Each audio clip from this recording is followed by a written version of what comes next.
feels like a whole new Paimon after those 2 days in the hot springs. The Abyss kind of threw a wrench in our relaxation, though. Still, spending time here really has felt like a vacation. The Kaholosaurs are so nice and so fun to play with. Their bellies are super bouncy. Oh, and Atea's snacks were so delicious. She gave Paimon some for the road just this morning, actually. Yelling at some kids who got caught throwing stones in the hot springs, so not much has changed since we first met her. Hey, you guys. Sleep well last night? Yep, this area is so nice. Glad you like it. I was thinking of taking you guys out to do some sea fishing. Later tonight, we can eat whatever we catch. Fresh fish is absolutely delicious right off the grill. Hey, Mualani! Yeah? What do you need? The team sent out to fight in the Night Warden Wars has returned. And Kachina? Is she back as well? Kachina fell in battle. But don't worry, the team was victorious, so the Rite of Resurrection will be held in the stadium soon.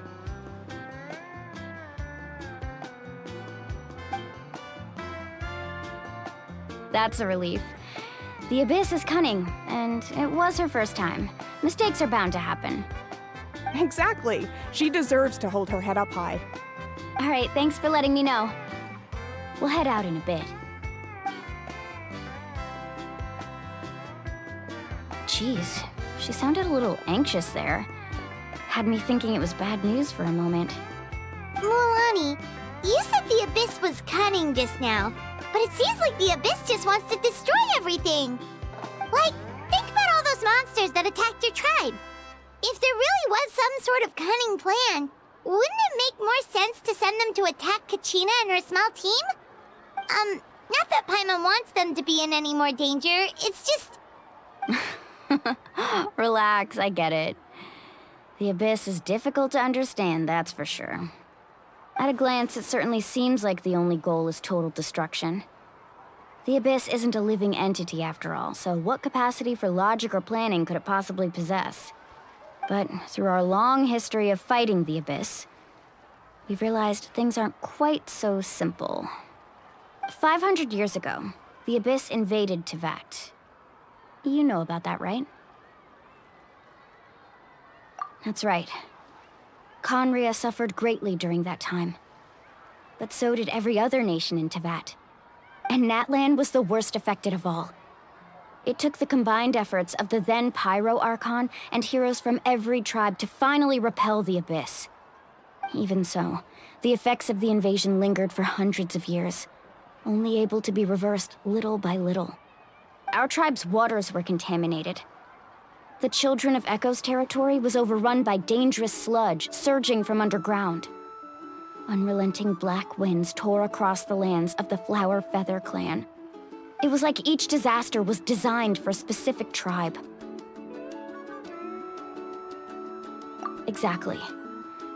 We once thought that the Abyss's desire for destruction was a sort of primal instinct, but its methods are, in truth, marked by intelligence. We now believe the Abyss has invaded the Night Kingdom, and has the capacity to read the memories of this land at any given moment. And that's how it became so dangerous and cunning. Almost like it knows you inside and out. Yes, and that's why we've been unable to fully eradicate it, even after all this time. Luckily, the problems left behind by the Abyss have been successfully addressed by the various Pyro Archons we've had over the years. Now every tribe is prospering and things are looking up. I mean, just look at what we managed to do a few days ago. We totally fought them off.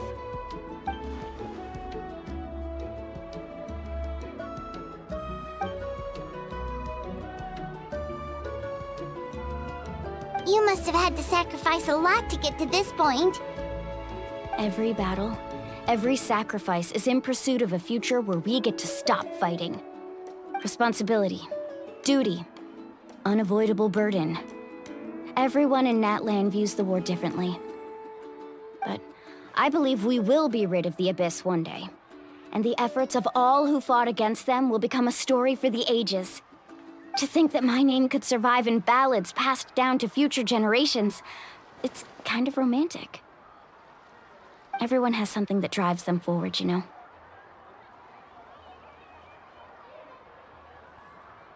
We have to.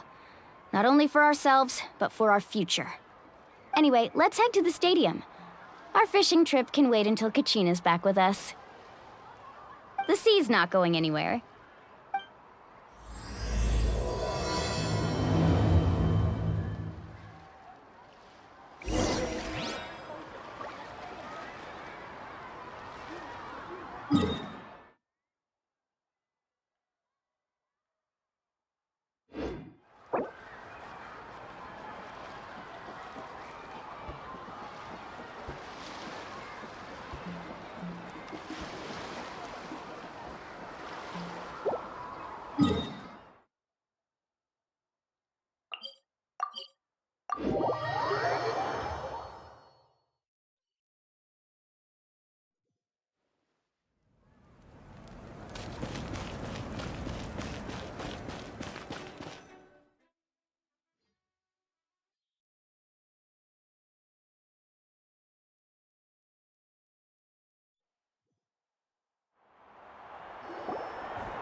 Whoa, this place is packed already! Of course. No one's gonna miss out on the chance to welcome our heroes back from battle. It's their moment of glory. Kachina's gonna be so flustered. She's never had this many eyes on her before.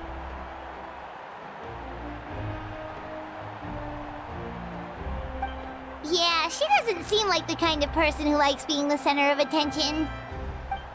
Looks like I'm just in time. Kinich, you're here! Yeah, a commission ran longer than expected, but I made it. I heard about the incident with your tribe, Mualani. Is everyone all right? Yeah, it's all taken care of. Our new friend here's got some tricks up her sleeve, by the way. She's just as strong as Kachina made her out to be. Hey, look! Is it about to start?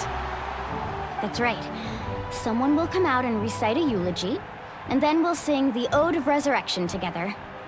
Come on, let's find a spot with a good view. When the singing starts, just follow my lead and you'll be fine.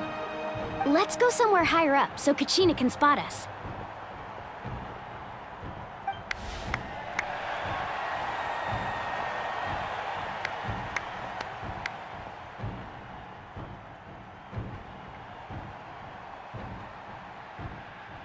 Warriors of Natlan, heed the call of life. We are the inheritors of memory and legend. Those who grew alongside sun and wind. Those who forged our own destiny and future. That is Natlan's fire, the lifeblood of our nation.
I could not find Kachina within the Night Kingdom, or locate her ancient name. What? What does that even mean? Usually once the ode is complete, the Pyro Archon and resurrected person will emerge from the flames. But something went wrong. What's going on? This has never happened before. Well, I think it's pretty obvious. Clearly, the team sent to fight the Abyss didn't win after all. Think about it. The Ode rekindles all victors. We've witnessed it countless times. Since the Archon couldn't find Kachina in the Night Kingdom, that must mean there's more to this victory than meets the eye. Hey! You just haven't gotten over the fact that Kachina beat you in the pilgrimage! Pathetic. The both of you. Your wild guesses are misplaced. We completed our mission. Maybe you did, but who's to say whether that little girl even contributed at all? Maybe she got scared and ran off. Why would the YUB recognize someone like her, even if she was on the winning team? How dare you insult a hero of Natlan like that? Kachina sacrificed herself to repel the Abyss. She doesn't deserve to be subjected to your vile rumors when she's not even here to defend herself. Calm down, Mualani. There's no point arguing with the likes of them. I can't just sit here and let them slander her like that. To insult a hero of Natlan, the person actually has to be a hero. You... Think about it, everyone. Who do you think is really at fault here? A girl who never should have even gone to war? Or the great Pyro Archon? Why would the rules of our nation suddenly stop working? That's true. If she wasn't revived, it must mean she failed to achieve victory. Maybe the YUB interpret victory in different ways? I mean, that girl didn't look all that strong to me.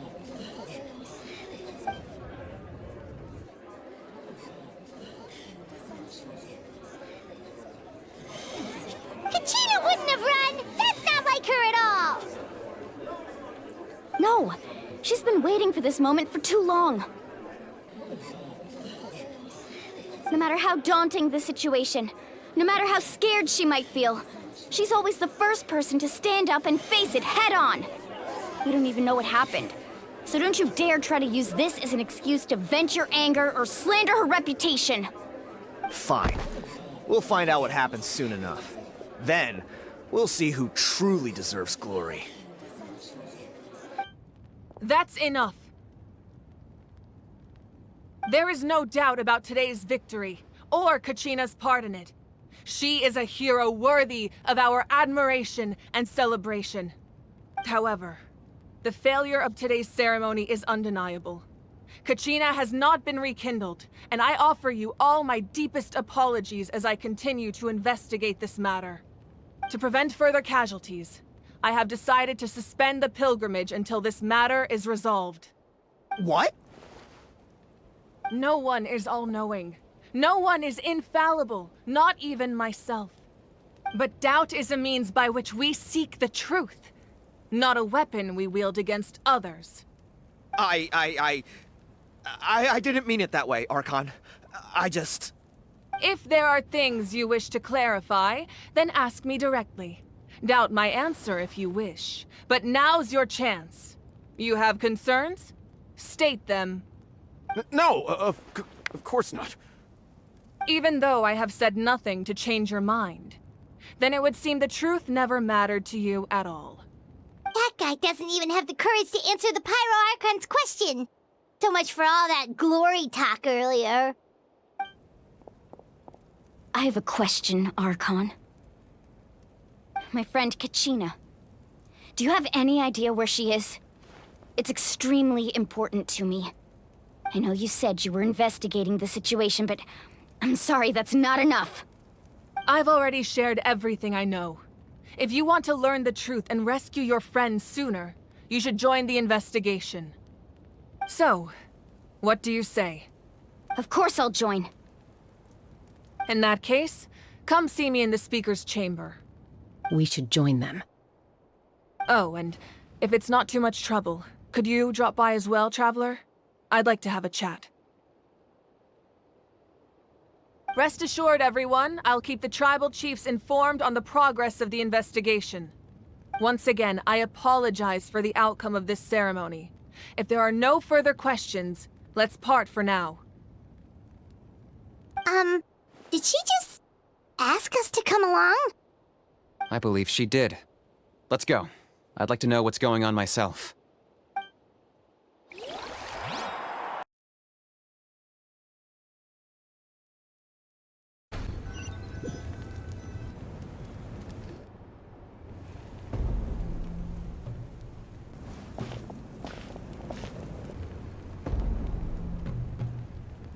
The situation is urgent, so I'll get straight to the point.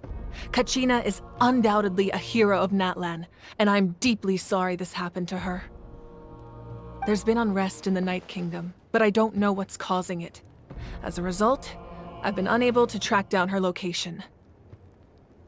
Until we find and address the cause of the unrest, the Ode of Resurrection will continue to be ineffective.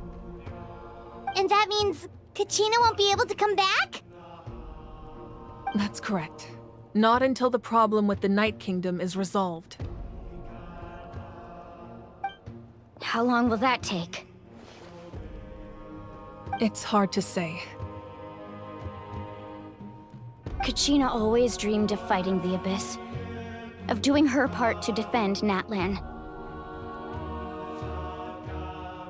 She wasn't afraid of death because she knew, if it came down to it, the Pyro Archon would be there to bring her back to life. Whenever we sat down together, exhausted from training, she would always hum the Ode of Resurrection. She was supposed to come back to us. We were supposed to hug her and celebrate with her and share her joy. We supported her every step of the way, but what are we supposed to do now? Sit peacefully and wait for her return? Lose ourselves in grief over her death? Tell me, are we her friends? Or her murderers? That's not fair, Mualani. It's all right. I understand your rage and your grief. Kachina's life means a great deal to me, Mualani. Believe me, I want to bring her back as soon as possible. I would give you that peace of mind if I could. But please, hear what I have to say so I can at least give you a broader picture of the issue we are now facing. Considering the recent attack on your tribe, I believe the Abyss has found a new means of undermining the rules of our nation. You mean... The Sacred Flame. The foundation of our resistance against the Abyss. If we continue to hold the pilgrimage and send teams to fight the Abyss, there will likely be more casualties. But if we stop altogether, the Sacred Flame will only grow weaker. The Abyss will scale up their attacks, and the tragedy we saw with the people of the Springs will only be the first of many. If we compare the two choices, the former seems to be the lesser of two evils. Sorry, I know that may sound harsh, but I bear the name Malipo. Weighing the costs is my duty. The raw truth can be cruel. But we need to understand it if we want to approach this rationally. But what would you say, Mualani? This is personal for you. And unlike Kanich, I dare say it's not a simple case of weighing up which course of action is less painful, is it? No. I can't choose between them, and I don't want to. Saying that one is preferable over the other is disrespectful to the people who suffered. You're saying it doesn't matter whether I suspend the pilgrimage. The consequences will be equally painful. Yes. What happened to Kachina breaks my heart. But I couldn't bring myself to sacrifice other people for her sake. And that is the crux of the problem. It's not simply a matter of choosing the lesser of two evils. Either way, there will be people who suffer. And the end result will be the same. Belief in the pilgrimage will waver. Once doubt has crept in, the people will no longer unite in battle against the Abyss. And that is exactly what the Abyss wants. Their ultimate goal isn't to break the rules that make the Ode of Resurrection work. is to destroy the people's faith in them. To prevent what happened to Kachina from happening to anyone else, we need to suspend the pilgrimage. So that is my current plan. And in the meantime, I've made efforts to strengthen each tribe's defenses. Then, we have to find another way of strengthening the sacred flame to keep the Abyss at bay. This won't be easy. I'll need time to figure out the best approach. I understand your anger, Mualani, but I hope that provided some clarity, at least. Wow. Paimon thought things were gonna get heated for a second, but the Pyro Archon took the time to explain everything so patiently. I owe you an apology, Archon. I let myself get carried away earlier, and I'm sorry. You're right. We need to focus on finding solutions. We could always hold the pilgrimage without sending a team to fight in the Night Warden Wars. That way, we would still be able to fuel the sacred flame. I've considered that, but the two events have nearly always been linked. Without the chance to fight the Abyss, pilgrimage rankings lose their prestige, and competitor numbers will drop. With fewer participants, the amount of contending fire produced will decrease, and the vicious cycle will continue indefinitely. So, essentially, the Abyss has taken Kachina hostage. You've learned about the concept of ley lines during your travels, yes? The Night Kingdom is something similar. Staying there for a short period of time shouldn't have an effect on the person. But with the Abyss in the picture, it's a different story. Your sense of self will be devoured until eventually you become one with the Sea of Souls. Imagine pouring a cup of water into a rushing river. You can try to scoop up another cup, but there's no chance it will be the same water you had before. I won't sugarcoat it. That is the danger Kachina is currently facing. Just like you said, Archon. Both of these problems need to be addressed. You can focus all your efforts on dealing with the Sacred Flame. I will go search for Kachina. The Abyss poses the same threat to you as it does to her. It is very possible you will not return. Knowing that, do you still choose to go? Kachina's waiting for us to rescue her. That's all that matters. I failed to protect her during our campaign, but I can make it up to her now. I choose to go as well. Traveler? What do you think?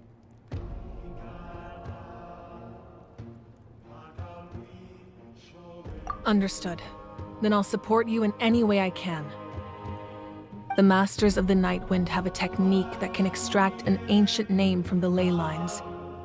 If we can find Kachina's ancient name, I can use the link between them to pinpoint her position within the Night Kingdom. Then comes the hard part. You need to visit the Night Kingdom in person and rescue her. But isn't the Night Kingdom a land of souls? Can we even go there? Under normal circumstances, only the consciousness can enter. But there is a way to go there in person. However, know that the Night Kingdom will attempt to repel you, and the Abyss certainly won't leave you be. That's fine by me. Same here. Fighting the Abyss is nothing new for me. So, Paimon's the only one who's scared? Well, if you're going, Traveler, Paimon's going too. Citlali of the Masters of the Nightwind once created an artifact that can be used to communicate with the Wyab. We call it the Spirit Speaker Stone. It was originally used as a ceremonial artifact wielded by the tribal chiefs, but that spiritual quality also means it can be used to search for an ancient name. That was the artifact I delivered to the Scions of the Canopy a few days ago. Didn't think I'd be hearing about it again so soon. Thank you so much for your help, everyone. Your thanks are unnecessary. I will offer you whatever aid I can, but your fellowship and courage are what will truly decide the success of this operation. Besides, you're the ones helping me.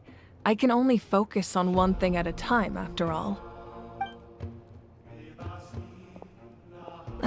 Traveler, I certainly didn't expect our first conversation to be so serious. I've heard all about your accomplishments. Ever since you arrived, I've been hoping to meet you and offer you Natlan's highest level of hospitality. Why? Why? Is that not what happened in the other nations you visited? Yeah, things were pretty complicated at the start. And, in the middle. But our reputation's solid nowadays. That's more like it. After all, I've heard you're someone who transcends fate. Perhaps even more than you can imagine. But we can talk about that some other time. Ideally, this would be the perfect night for a drink and some musical ambiance. But there are important things to be done. Oh, I almost forgot. Atea was wounded in the fight against the Abyss. She wanted us to give this to you. It embodies fond memories and my strength of will. That's what she asked us to tell you. She said you'd know what that means. I didn't think this day would come so soon. The flames of her life force. I can feel them flowing within the talisman. If things were different, the two of us could have enjoyed the hot springs together while she gave this to me in person. We're supposed to be hot spring buddies after all. But don't worry. This talisman means a great deal to me. I'll take good care of it, and once this is all over, I'll pay Atea a visit.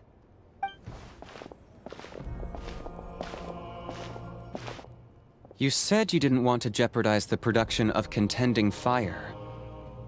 But that's not at all why you decided to suspend the pilgrimage, is it? You're right. Even now, the production of Contending Fire is far from sufficient. The gradual corrosion caused by the Abyss has resulted in a massive shortage of pyro energy, and we're currently at the breaking point. As things stand, the pilgrimage is a lost cause. Suspending it allows us to save our strength to defend the tribes. The Abyss has brought catastrophe to Natlan, and Kachina's disappearance in the Night Kingdom is a direct consequence of that. We can't let the general public know that. No.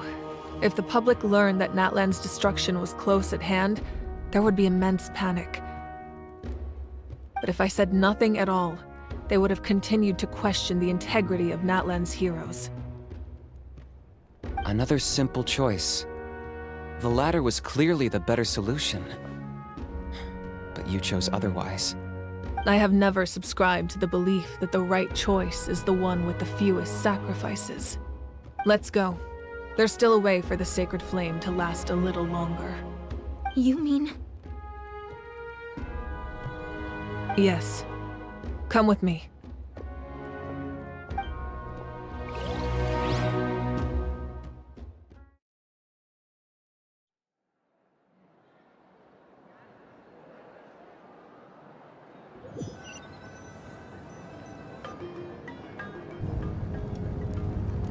The sacred flame must never go out. Not only does it strike fear in the Abyss, but it's also the pillar of Natlan's stability. So until our heroes are ready, I will sacrifice my power to keep it burning. But that can only last so long. I think we should focus on the remaining ancient name-bearers. Don't let desperation cloud your judgment. Those chosen by the Wyab have already embarked on their destined path. It is for them to decide how that journey ends, not us. All we can do is support them. Even so, for you to make this sacrifice, it's not right. If not me, then who? No other is capable of sustaining the sacred flame. I possess great strength, but I'm not above my people. This is part of my duty.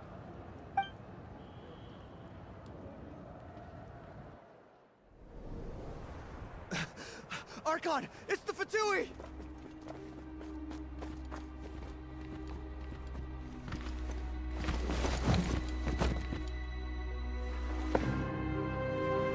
The Archon of Natlan. A force to be reckoned with. The secret of the ley lines is no secret to me. Long have they been destined for ruin. And since the oath made 5 centuries ago remains unfulfilled, what use is the Gnosis in your hands?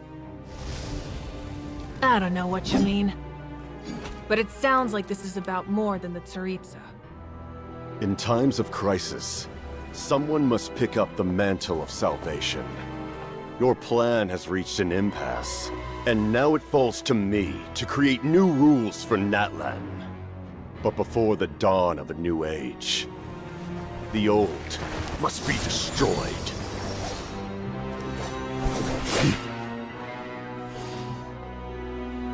I assume that's the end of your speech? Good. People like us. Let our blades do the talking!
Masters of the Night Wind. Send word. The captain and his followers must be apprehended.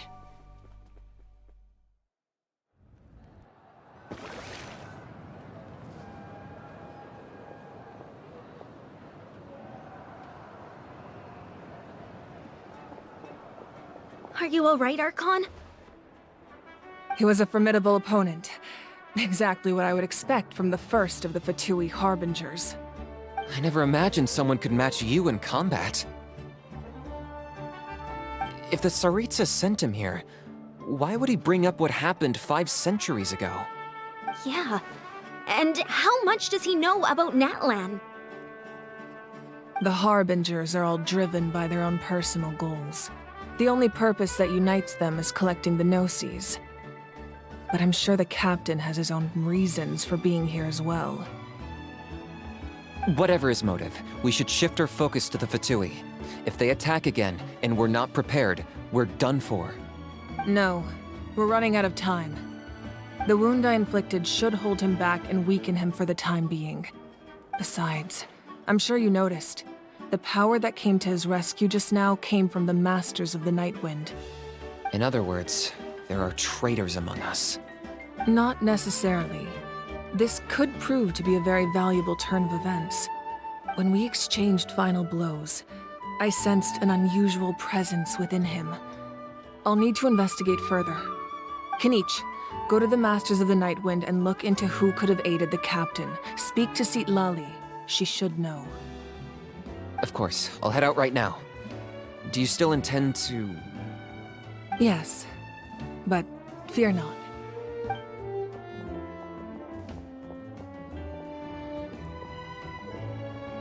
Natlan's strength has never rested solely in its Archon.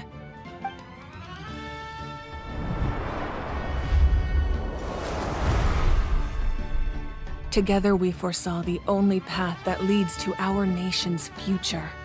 We must trust in that vision now.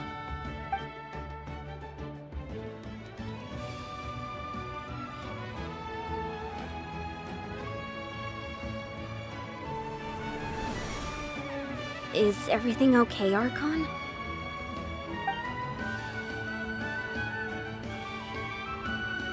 Completely fine. Just lamenting the fact that I never got a picture when I could still turn my hair into flames. Too late now. I just hope the others have a safe journey.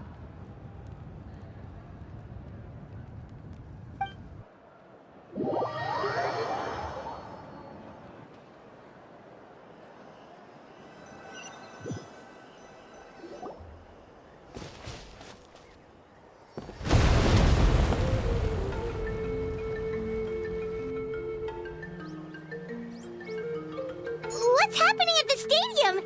Did something explode? It feels like the Archon unleashed her power. She must be fighting a formidable opponent. Should we go back and check what's going on? Have faith in the Archon. She wouldn't lose in a one-on-one confrontation.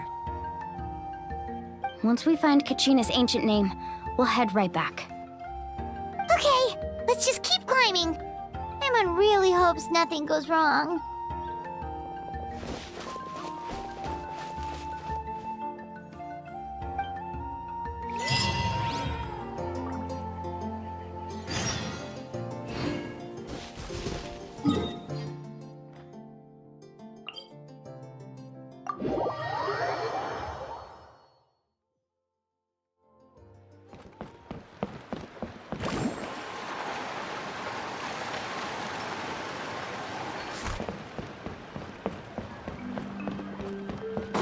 Mine is right over there. Let's go.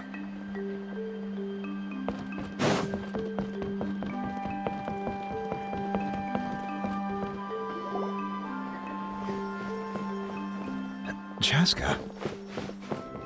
Nice to see you again, Wyna. I'm afraid we don't have time for pleasantries, so I'll get right to it. We're here for the Spirit Speaker Stone. Whoa, hold on a second.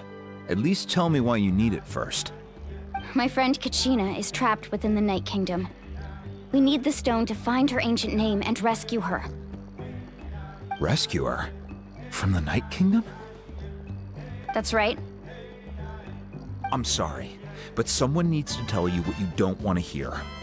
Going there, a mature warrior would never make such a foolish decision.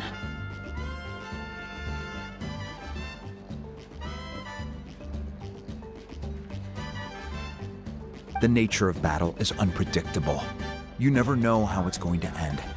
Losing a friend is tragic, but when that happens, the best thing you can do is focus on how to prevent further casualties. I appreciate what you're trying to say, Chief Wyna. But if the price of maturity is abandoning a friend in need, I'll choose foolishness any day. If Kachina's still holding on, then so will I. I thought you might say that. Is something wrong, Wyna? This doesn't seem like you. Life isn't complete without taking risks. That's always been your mantra. It's nothing. The Night Kingdom is a dangerous place. Can't blame me for checking if you were up to the task. If you're that determined, far be it from me to stop you. Here's the stone. Keep it safe, okay? It's not like we have a spare. Thank you. Huh. Seems like you two go way back. But You from the Flower Feather Clan, Chaska? Oh, Chaska's a peacekeeper, so she's famous throughout the tribes. She's always the one people call to resolve conflicts, so we slowly got to know each other that way. Her younger sister Quichi's always hanging around our tribe, too. She's helped us out a lot in the past. Oh, you have a younger sister? Yes, I'll introduce you to her sometime. But let's get back to business. Waina, how do we use the stone? As you probably know, your intended destination is completely different from the real world.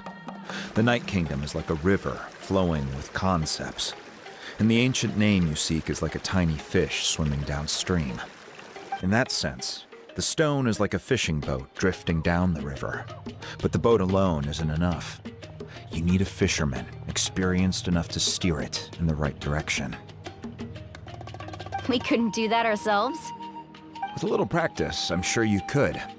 You have the strength and the talent. If you want to make sure this works, though, I could recommend someone to you. Who? Vichama, a legendary warrior and scout from our tribe. He's got a keen eye and a well-honed intuition. Even his ancient name means to seek. If you're fishing for a name, you're gonna want him on the boat. Vichama? Why does that name sound familiar? He's one of Auntie Atea's hot spring buddies. I've heard stories about him. Where can we find him? Ever since Malco passed, he spends most of his time gazing out at the scenery from the cliff tops. Follow the path that way, and I'm sure you'll find him. Thank you. We'll go look for him there. Good luck. I hope everything goes well.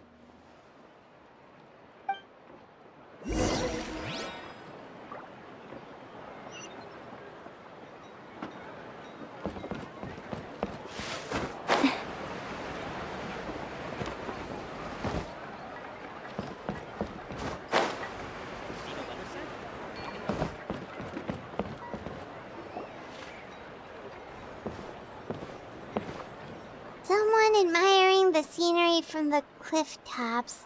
Ah! That must be him! Hello there, are you Vichama? That's me. Did you need something?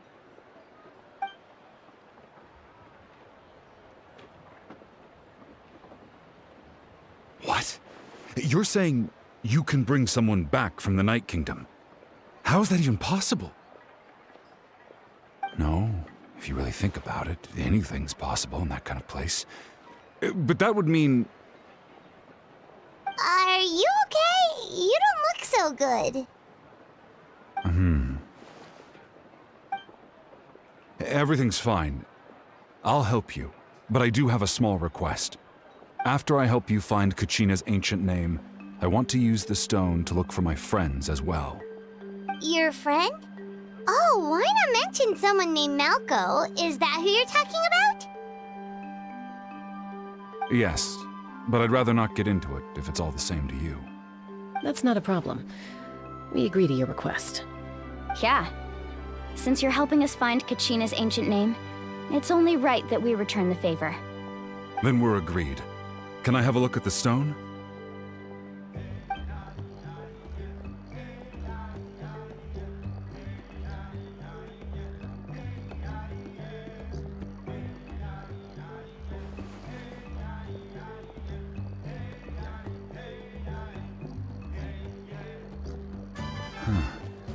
I see.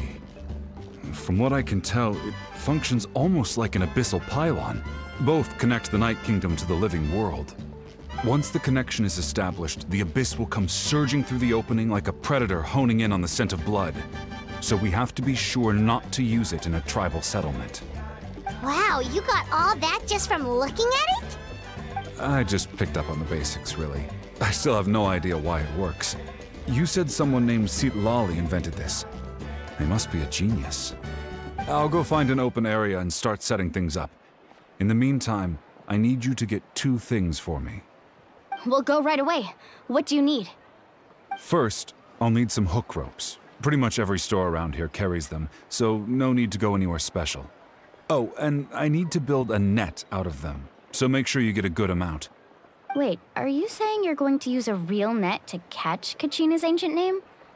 How does that work when one's tangible and one's not? By creating something tangible in our world, like a net, we can create a connection to a corresponding concept in the Night Kingdom.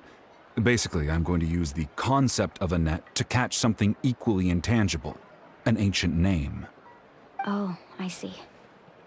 What about the second thing you needed? Right. I need two chunks of obsidian. Once we bring the ancient names into our world, we'll need a place to store them. Normally, you can only get obsidian from the Children of Echoes, but I heard there's a traveling merchant from that tribe around here somewhere, so maybe you can try your luck there. Gotcha! All right, let's split up. See that clearing? Let's meet over there when you're done. Oh, and you can send someone with me if you want. In case you're worried I might take the stone for myself. What do you think, Chaska? There's no need. Lena spoke highly of you. That means you're trustworthy. I appreciate it, even though that doesn't mean much to me anymore. Anyway, it'll take some time to set everything up, so no need to rush. I'll see you in a bit.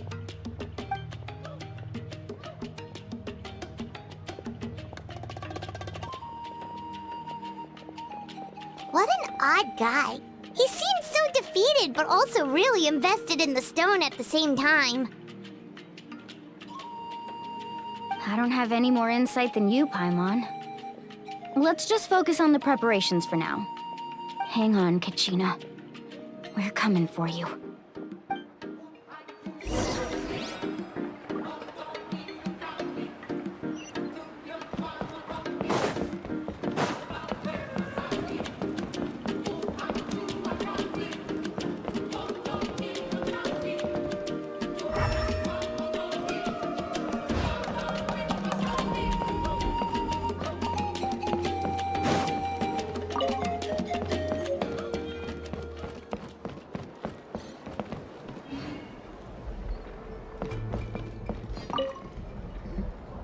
Hello. Do you have any hook ropes for sale? Hook ropes? As in rock climbing equipment? Yes. How much for your whole stock? Oh, the whole thing? Let me see. That would be 30,000 mora in total. Deal? Deal. Wait, really? What, you want me to drive down the price? We just need these as fast as possible. Thanks. Oh, no problem at all. I'll even pass along some information on the house. These ropes are usually used by rock climbing enthusiasts. If you want to learn, Roka's the person you want to ask. All right, that's everything. Here you go. Now we need the obsidian. Let's go talk to the traveling merchant Bichama mentioned.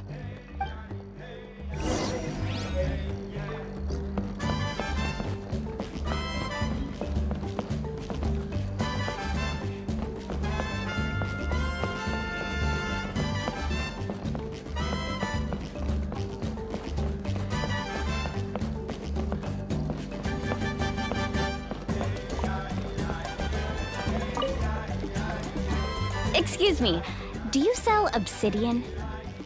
Why, yes. I've got a chunk for sale right over there. Perfect. Is that the only one, though? We actually need two. That might be tough. Tell you what, I'll take a look through these boxes over here and we'll see what we can find. Thank you so much. We'll wait here.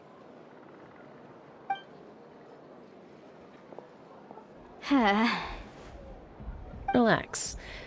Everything's going according to plan. I know, it's just... I could tell Vichama feels the same way about his friend that I do about Kachina. I hope this chunk of obsidian isn't the only one. Kachina always carries all sorts of shiny stones with her. If I was the one trapped in the Night Kingdom, she'd have a whole pile of obsidian ready in a heartbeat. Well, would you look at that? I did bring an extra. Here you go, young lady. How does it look? Perfect! Thank you. How much do I owe you? If you hadn't shown up, these stones would have just sat here collecting dust. I'll take 3,000 mora for both. Here you go. By the way, I heard you mention Vichama just now. You running an errand for him, then? How's he doing? Malco's been gone for 5 years now. It's about time he started to move forward. Do you know what happened between them? I heard about it in passing while I was out drinking one night, but I don't know all the details. Vichama and Malco grew up together, and even made a name for themselves together. Malco was an amazing fighter, capable of knocking out multiple opponents in a single hit, while Vichama excelled at scouting and analyzing the battlefield. The two made an excellent team, and managed to beat back the Abyss several times. 5 years ago, they both emerged triumphant in the pilgrimage, and were placed on the same team to fight the Abyss. But on the eve of battle, the Abyss launched an attack on their tribe, and Vichama suffered an injury to his leg while attempting to rescue someone. Then what happened? The team agreed that he couldn't fight the Abyss in his condition. Vichama didn't argue. He knew going to the front lines with an injured leg would make him a burden in battle. So they raised the issue with the Pyro Archon, and she agreed to let him stay behind. It's just, Malco and the others ended up facing hordes of abyssal monsters in numbers that far exceeded anyone's expectations. The team made an error in judgment, and they fell to the onslaught. Vichama went into a deep depression after that. He blames himself for everything. Oh, you're not wrong. But it's possible he chooses to blame himself. Not because he did something wrong, but because he wasn't able to do anything at all. I've tried convincing him to move forward, to stop dwelling on the past. But the shadow of Malco's death hangs over him still. The Abyss has caused so much suffering, and some wounds never heal. I wish there was something he could do to make himself feel better, but... anyway, that's the gist of it. Maybe you could help him talk things through sometime. I would really appreciate it.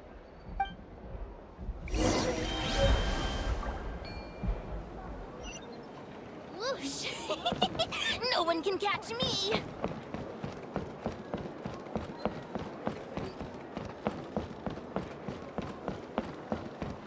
Faster!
Hopefully this won't take...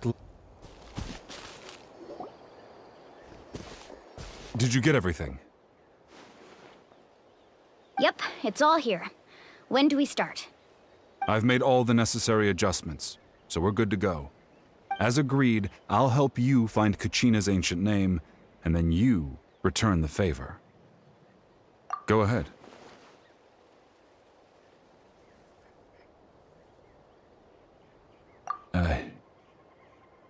Yes.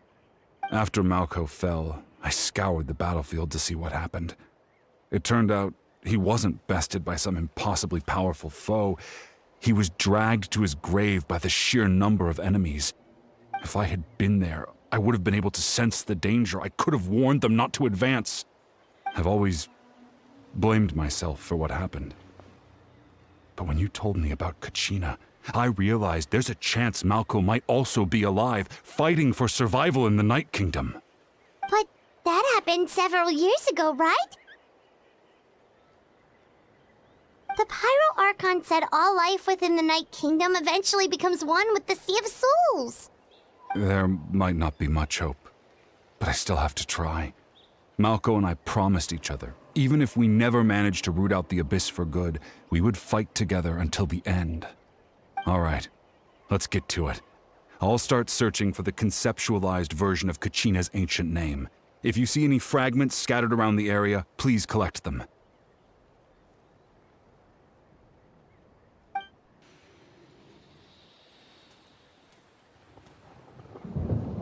Make sure you prepare yourselves for battle. As I said, the stone will link the mortal realm to the Night Kingdom. The Abyss will likely emerge in response. Look at that golden thing!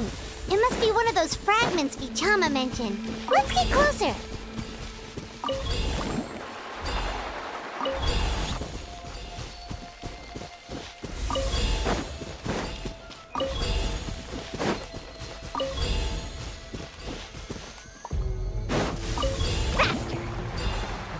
Whoa, monsters incoming! Watch out, everyone! Woohoo! Mind the side effect.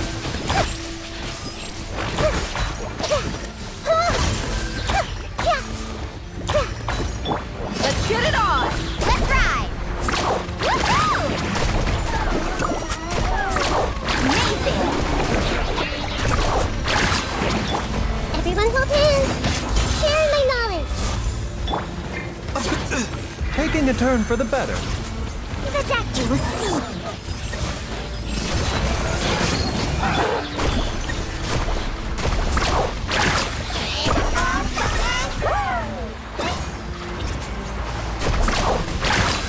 Check this out! Best of luck! How much longer, Vichama? Not long!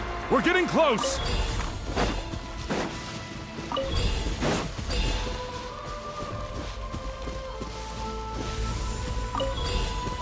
Carving waves!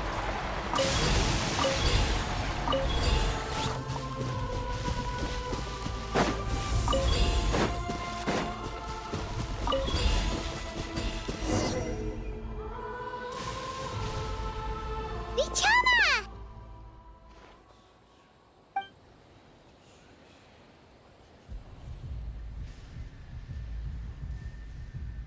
Quick! Take it!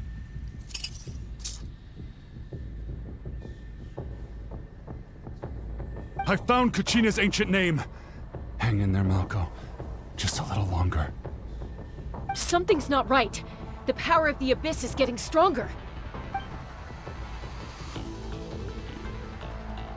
The Abyss is corroding his body!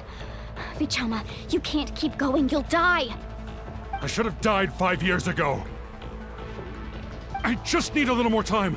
Please, I'm almost there. Thank you.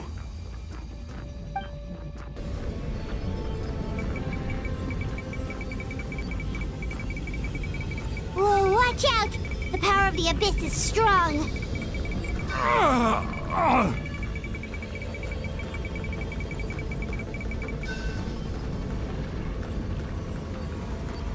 This power.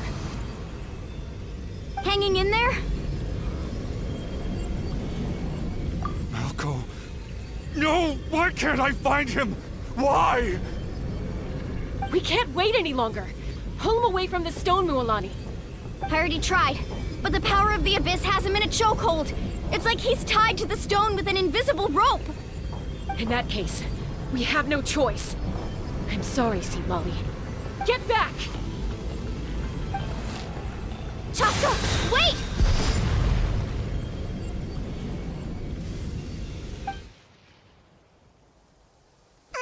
Ouch! What happened just now? It looked like the Spirit Speaker's stone was... The stone's power was spiraling out of control. The only way to stop it was to destroy it. You were all caught in the shockwave of the explosion.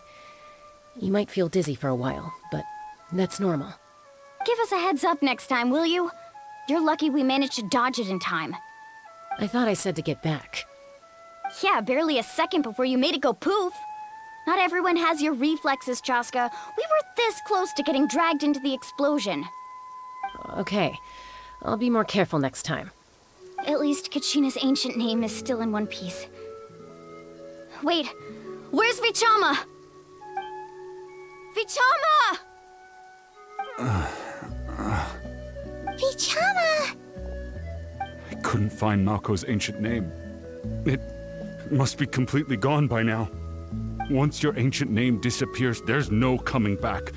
From the very beginning, I knew there was a slim chance, but still. And now... it's too late to save him. From the minute he left that day, it was already too late. Vichama. I'm sure he's heard enough condolences over the years. Let's just give him some space. Huh? What's that in your hands, Vichama?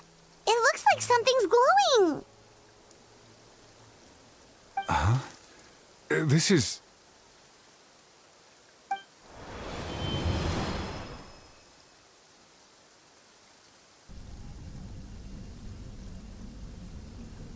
Hey, Malco. Got any strength left? Not enough to swing a sword, but to say a few last words? Sure. Too bad. No one will get to hear them. I never thought I'd actually die on this mission. Not that I'm afraid to die. It's just... hard. Thinking about my mom's face when she hears the news. Guess I have something to be thankful for then. My parents died a long time ago. They won't have to mourn me.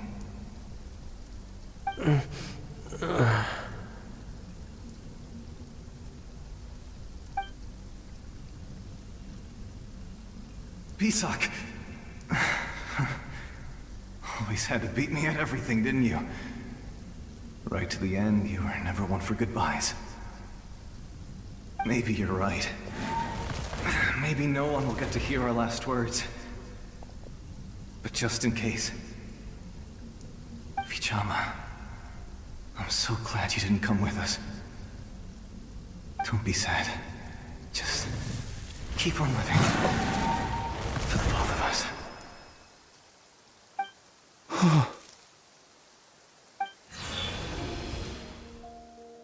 Was that a memory? Seems like we were able to salvage something after all.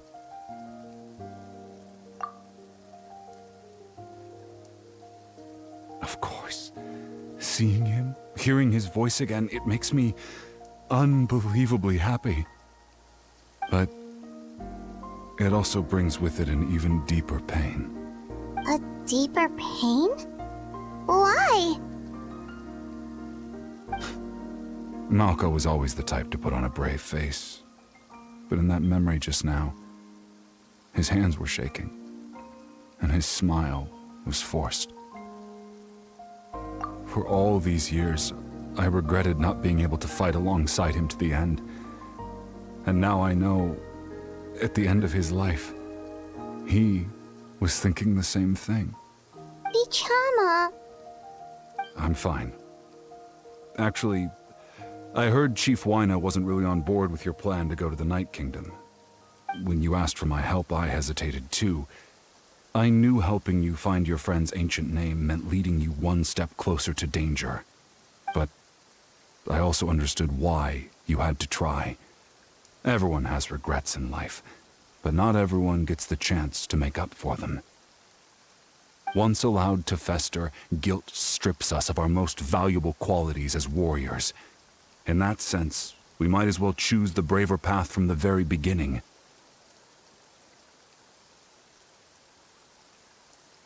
If I could do it all over again, I would have followed Malco to the front lines no matter what.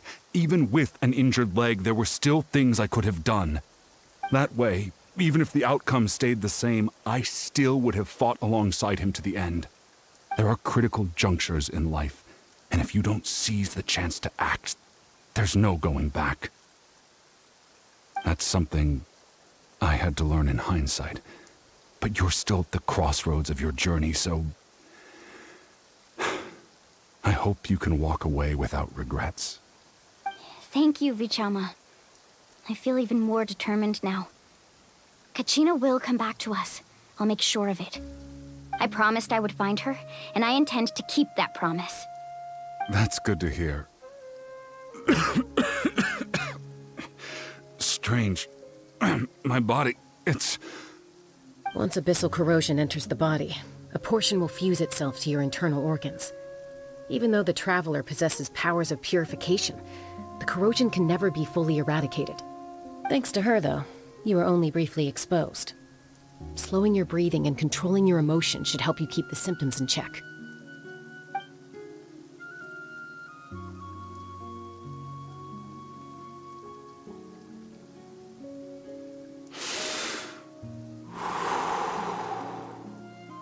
Well, that does make me feel better. You seem very knowledgeable about all this. Just speaking from experience, that's all. Anyway, we've recovered Kachina's ancient name, so we're off to a great start. Let's get Vichama back to his tribe and tell Wyna the good news. Oh, and apologize for destroying the Spirit Speaker Stone. We had no choice, though, so he'll probably understand. Right?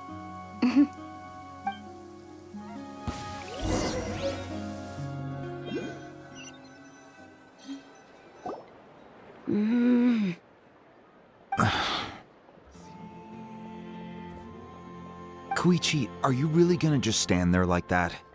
I don't know what you want from me. I think you know exactly what I'm trying to say, Uncle Wyna. I can hear it in your voice. Honestly, it's just one thing after another with you two. They're back. Koichi? What are you doing here? Don't play dumb with your own sister. You know exactly why I'm here. My apologies, everyone. I just need to borrow Chaska for a few minutes. You come with me.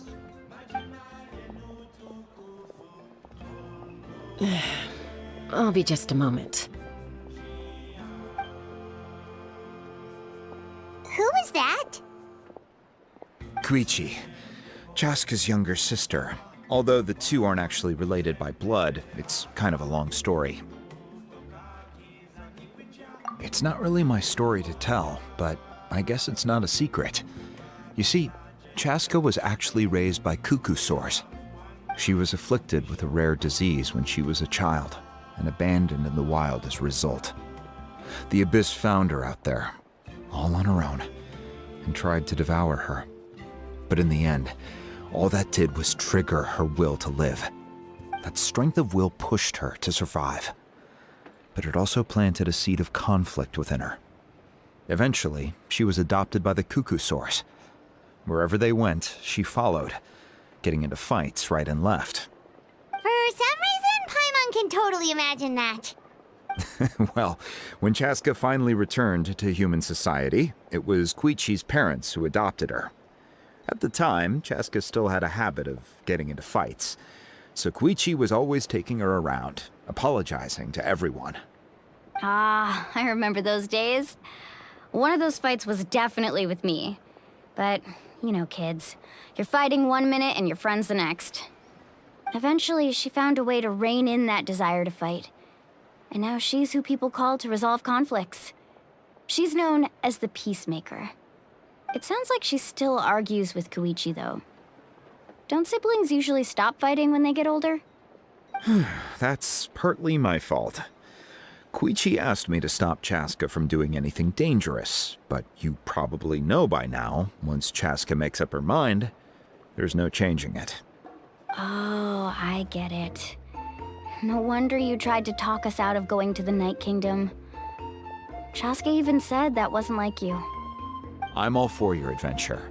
You need to take risks when you're young, because by the time you're my age, you couldn't attempt something like that even if you wanted to.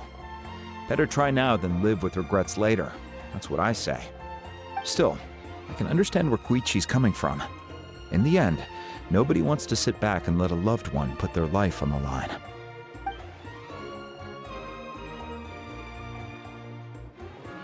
All right, it's just the two of us now. You have 1 minute to explain yourself. I don't have anything to say. You don't have to approve, but you should know I only do what's necessary. That attitude is exactly the problem. It's like you don't care. You try to sneak off to the Night Kingdom behind my back and then play it down as if it's just a trip abroad. Well, technically I am going abroad, right? Again with the excuses! We agreed, didn't we? There are 4 levels of danger. If it's not something urgent, you can only engage in level 2 danger and below. You can only go up to level 3 if a situation is so dire there's absolutely no alternative. But a trip to the Night Kingdom? If that's not a level 4, I don't know what is. And you were just going to sneak into the place without saying anything. What do you mean, sneak into the place? I always planned on walking in there with my head held high. You bought off Uncle Wina, didn't you? He promised me he'd stop you from doing anything dangerous. Oh, it's like he didn't even try. You feel like he went back on his word. What if I told you my mind was made up, and there was nothing he could have done? Not even by force. Oh, I knew it! So he did try to say something, but you didn't listen. This is important. If you were in my shoes, you'd make the same decision. You don't know that? I'm a doctor, and I handle logistics. If you're going to waltz into a dangerous situation where you could lose control at any moment, it's my duty to say something. All right, whatever. Anything else? What do you mean, anything else? Why don't you reflect on what you've done and promise me you'll stay put? Time out. Is this one of our normal arguments or a serious one? Chaska, does it sound like I'm joking? Then, you need to know something. What happened to Kachina was partially my fault. I can't leave her there to die. That's not who I am. But the person you become when you lose control, that's also not who you are. That's a different issue. You said it yourself. A person is only as good as their morals. If I want to live in Natlan, I need to display qualities that make me worthy of this nation. I've also told you that managing your condition is equally important. Sometimes you have to make sacrifices. All right, let's stop this here. If we keep going, I might actually have to get serious. And I think Wina prefers his roof attached to his house. Is that a threat? That sounds like a threat to me. Koichi! Younger sisters are supposed to listen to their elders. So, you're really going to go, no matter what I say? I'm supposed to be your sister. Then support me. I'll be back. All you have to do is wait. Chaska. So, that's it. Why'd you have to turn out to be so darn annoying?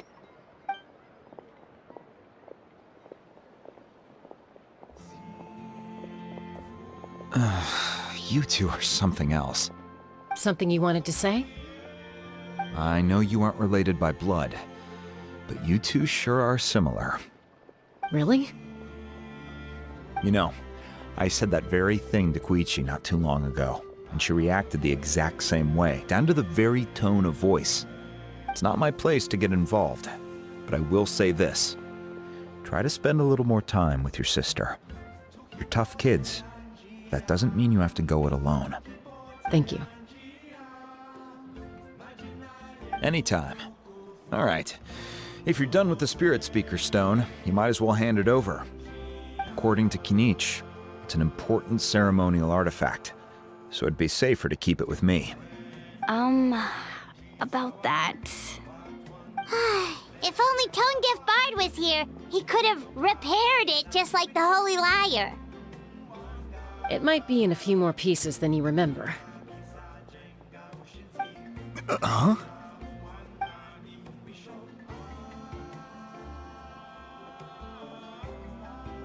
I see. Sounds like it was an urgent situation. If someone's life was on the line, then you had no choice. Still, Citlali's going to be a nightmare to deal with now that you've broken her stuff.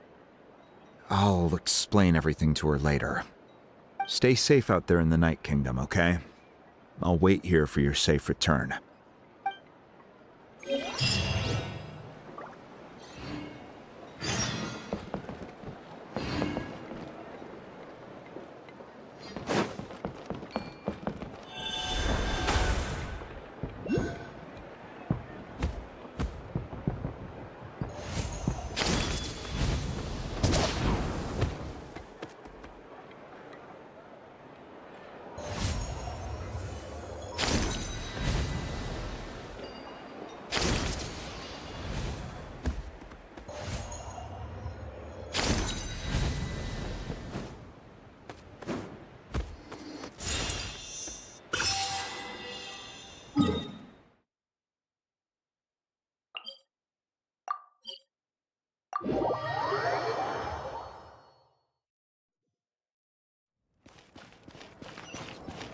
A bitter pill to swallow.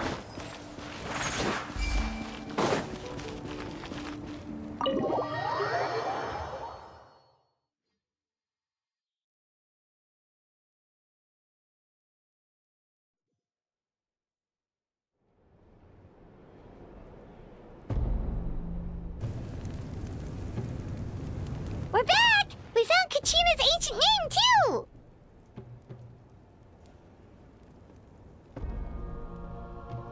Well, it's fairly complicated. Let me give you the condensed version. The Fatui again? We can't go anywhere without them causing trouble. But what if the Fatui finds out you've lost your power? Won't they try to take advantage of the situation? That's why it has to be our little secret. No one else can know, or we're asking for trouble. Look, I wish I could offer you some sort of consolation, but I won't lie to you. With multiple factions closing in, there's nothing comforting about the situation we're facing. Still, all you need to do is focus on your goal. You can leave the complicated matters to me. I can also step in on the Pyro Archon's behalf. There's a limit to what I can accomplish, but I'll help you however I can. There's no need to be so modest, Dion-san. Your incredible strength has long been a well-known fact. You're the pride of your tribe. Archon, I'm sorry about before. You have so much on your plate, so much that you have to worry about. But all I could do was focus on my own feelings. You have nothing to be sorry about. We all get overwhelmed by our emotions, myself included. Your reaction to Kachina's disappearance, I understand that feeling very well. Well, now that we have Kachina's ancient name, let's go track her down. Follow me.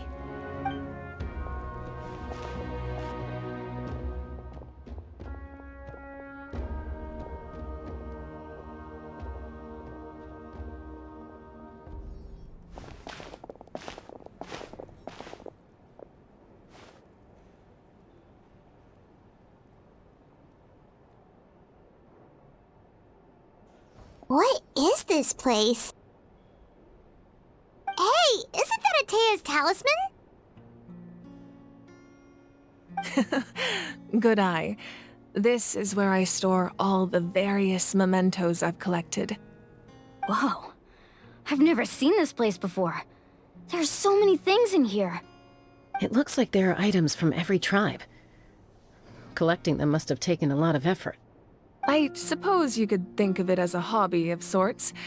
In Natlan, everyone grows up listening to the stories of heroes, and physical items do a far better job of preserving those stories than our own memory. Now, I still have some preparations to make for the ceremony, so feel free to take a look around in the meantime. If you're curious about an item, I'm more than willing to tell you about its origins. Alright, we'll have a look.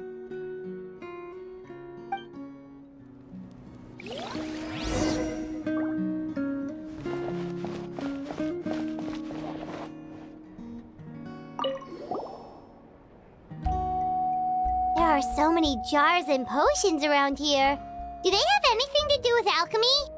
No, those belong to the Masters of the Nightwind. They're ceremonial tools used to amplify the ability to communicate with the Night Kingdom and the Wayab. Yamaya is an expert in this field, and she taught me a lot. Even though she appears stoic and serious, she actually has a keen sense of humor. The tools you see here are quite traditional. Her students found them outdated, so she passed them on to me. The contents of the jars aren't all that special. Oh, except the big jar in the middle. That's what she really wanted to give me. Ooh, must be something really cool. What's inside? Grape juice. Huh? It's quite tasty, although probably expired by now.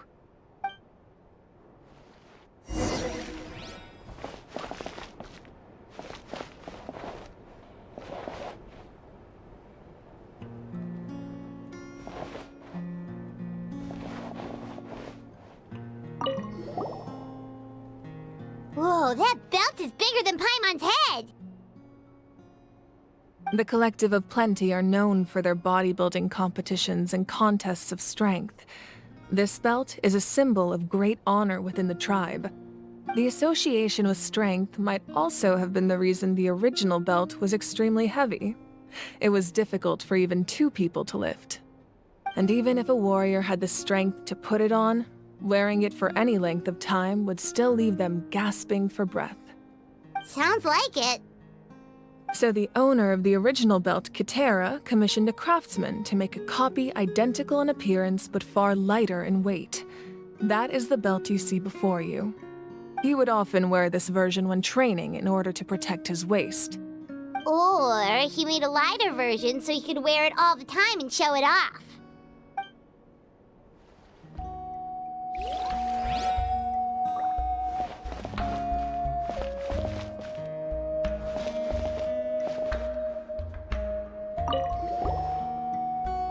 Hey, there's a fishing rod here.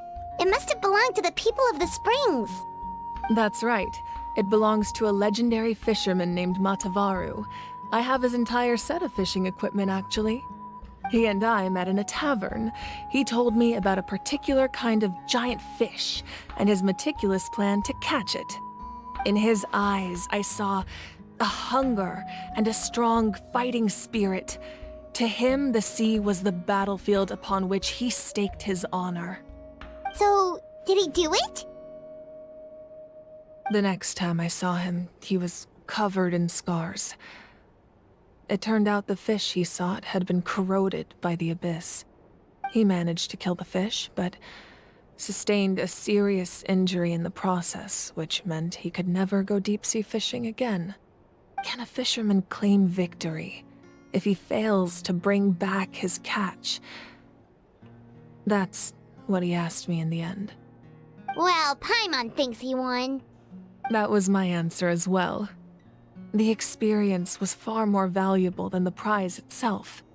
In the end, he didn't want his tools to go to waste, so he gave them to me. Wait, that means you also know how to fish. Maybe we can go head-to-head sometime.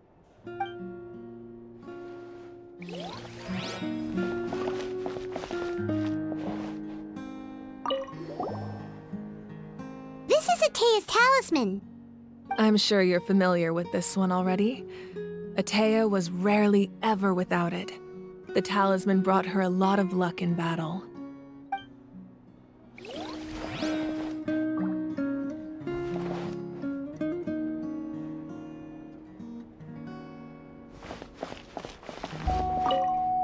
Make sure to handle everything with care. This cup, for example, it's heavier than it looks.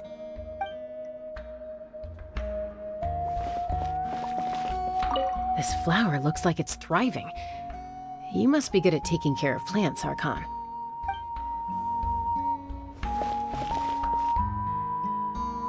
This fishing basket looks familiar.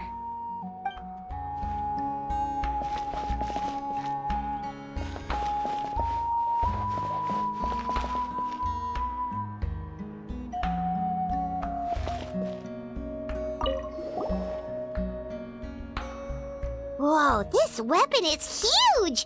Which tribe did it belong to?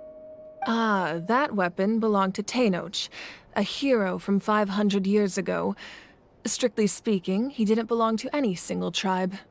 That's because even before the disaster with the Abyss broke out, he had already been exiled.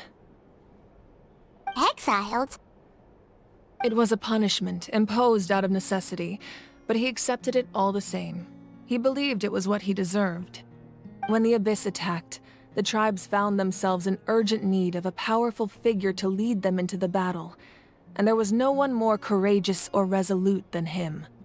He united the 6 tribes and accomplished great feats throughout the war. Ultimately, he perished, and because he had already lost his ancient name, the Ode of Resurrection was unable to bring him back. And so, he was laid to rest, alongside the countless warriors and civilians who lost their lives, buried in the soil of his native land. Wow, he sounds like a true hero. Indeed, even now his story is told throughout the land.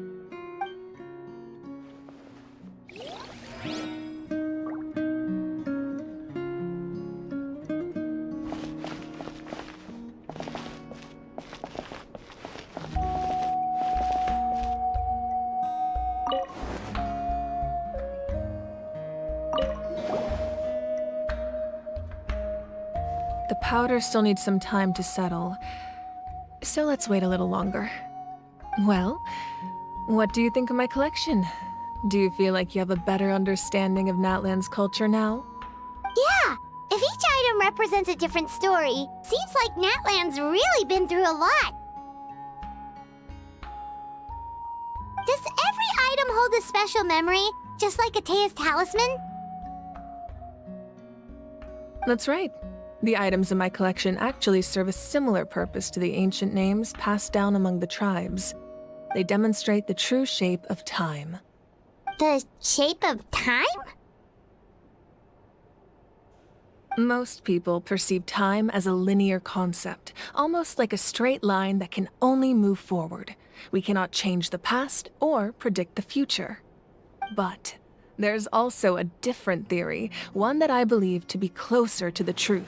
Namely, that the past, present, and future all exist at once. At once? Paimon's not sure she understands. Let's say your journey ended right now. Thinking back on your experience in each nation, which one would you say was the most important? Exactly. Even at the end of your journey, the things you experienced along the way don't cease to exist. They become part of who you are. Take out a portion of that journey, and you would likely make very different decisions, and eventually arrive at a very different destination. The future is the same way. It exists even though it has yet to come to pass. We just lack the means to perceive it. Of course, there are those with the power to foresee the future. They simply call it by a different name. Fate. You're quite familiar with that concept, I would imagine. That does kinda make sense. The future hasn't happened, but already exists. Humanity excels at living in the present, But too often we forget the past and neglect the future. While the pilgrimage and the Night Warden Wars lead us to a better future. Only by uniting the people of Natlan across countless eras can we fight back against an enemy as formidable as the Abyss. To come up with such a set of rules, the first Pyro Archon must have possessed a level of insight I can only imagine. That's correct. At first, he was a mortal man with no special power. After he ascended to the Divine Throne, he used it to borrow power from the heavens and establish the rules of Natlan. Namely, a framework through which ordinary people can ascend to Archonhood. By holding the pilgrimage, we're able to determine the strongest among us. And when that person ascends to the Divine Throne, their inner flame will awaken. In addition, the sacred flame will grant them significant knowledge and memory of this land. After all, that's how I came to know everything I just told you. So, it all comes down to the power of the Divine Throne and the rules. Wait, is that a family portrait? Yes. That's my mother, father, younger sister, and the little saurians we raised. I turned a piece of my dad's leather armor into a canvas and commissioned a famous artist to paint our likeness. Your sister is so cute! It looks like the two of you are really close. Paimon was having a hard time thinking of an Archon as an ordinary person, but seeing this portrait, it kind of makes sense now. It really doesn't look like there was anything special about you before.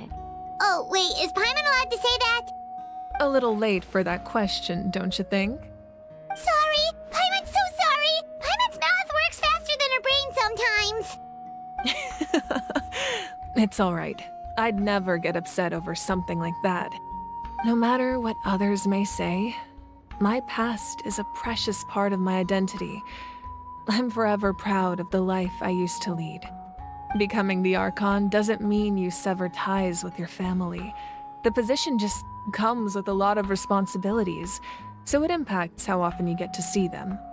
My father made the most delicious stew, so my sister would often bring me a large pot of his cooking, and we would sit on a blanket and eat it together.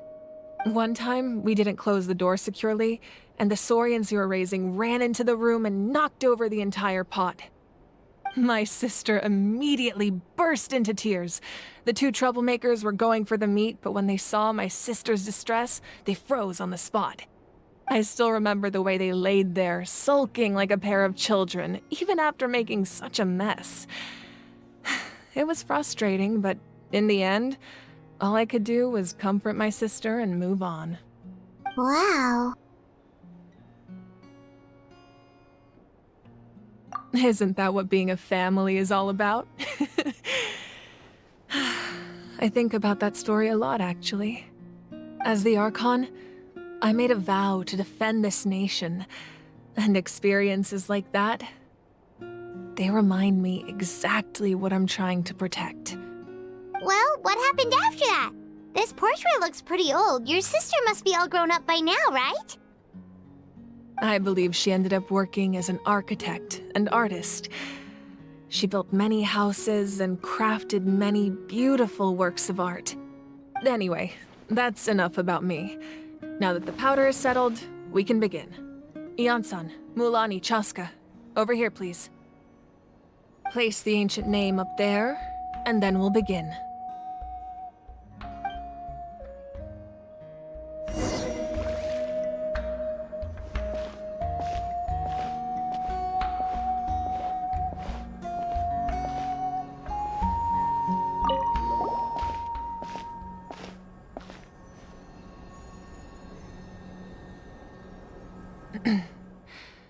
Surely as the echoes of life resound through heaven and earth, so too shall our stories remain eternal. Ancient name, take us to your fated bearer. Allow her to answer our call.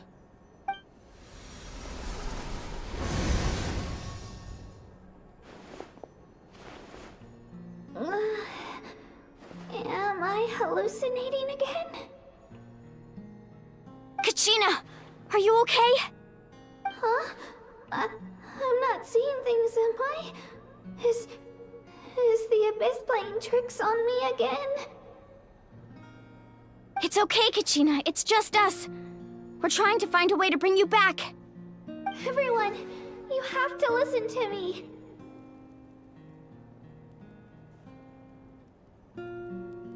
I've been investigating the Night Kingdom this entire time, and I figured out what's wrong. The Wyab is being affected by the Abyss.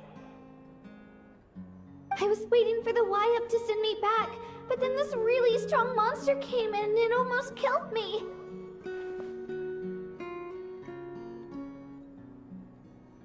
The Wyab saved me, even though its power is weakening, so I've been hiding from the monsters while trying to find a way to help. The Night Kingdom has become a huge mess, though. I keep hearing these awful sounds and seeing really horrible things. Don't listen to those sounds, Kachina. The Abyss is trying to strip you of your sanity. All you need to do is stay safe and wait for us. We'll be there shortly. It's okay. I feel so much better now that I've had the chance to talk to you guys. You don't need to worry about me. I've never been strong or special at all, really. So I don't blame anyone for forgetting about me or leaving me behind. Just knowing you care is more than enough. I'll find a way back. You don't have to put yourselves in danger to come rescue me. You're always like this, Kachina.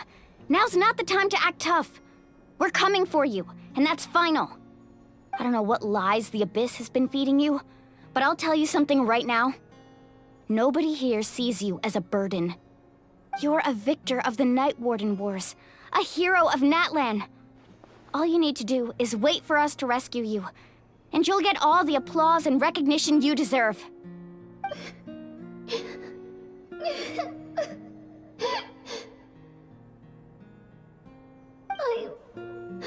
I'm really scared. Everything's so dark and creepy here. And I want to go home. Still, I don't want you to put yourselves in danger because of me. I don't want to hold anyone back ever again. All you need to do is place your trust in us, just like you always have. No one fights alone. We're not leaving you behind. Not ever. Yeah, we're so close, we can't call it quits now! Thank you. Be careful. Looks like we've lost contact. Now comes the most dangerous part. You have to traverse the Night Kingdom in your physical form. This entrance to the Night Kingdom was left behind after an abyssal invasion. Even a brief amount of time inside could expose you to corrosion. I know. I'm prepared for that possibility. All right, then I wish you all the best. I'll tell Koichi to be ready just in case. She's very experienced in dealing with abyssal corruption. That face you just made. Don't tell me you two got into another argument. No, I just feel bad for creating more work for her. I'll go with them too, Archon. The more people, the stronger the party. Thank you so much for your help, everyone. It really means a lot that you're willing to brave these dangers with me. And there's no time to lose, so let's get going. Now that I've lost my power, I won't be able to provide much practical support. But I can still keep an eye on the situation from here. Eon-san, I know it's unlikely, but if you encounter a situation you can't handle... That won't happen. I hope not.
Well, how about that?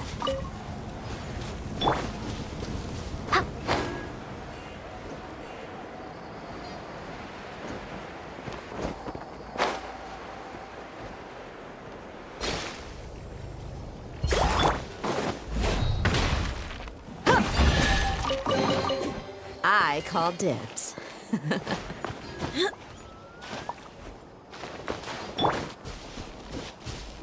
Off we go. Need a surfboard?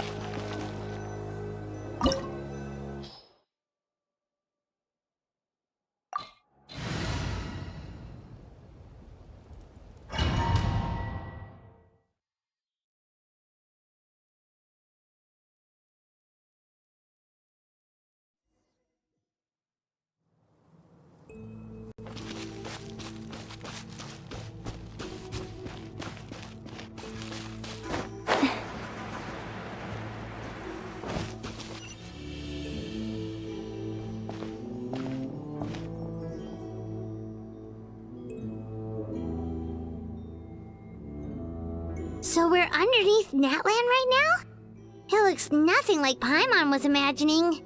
That's because in the distant past, Natlan was home to an incredibly advanced civilization ruled by dragons.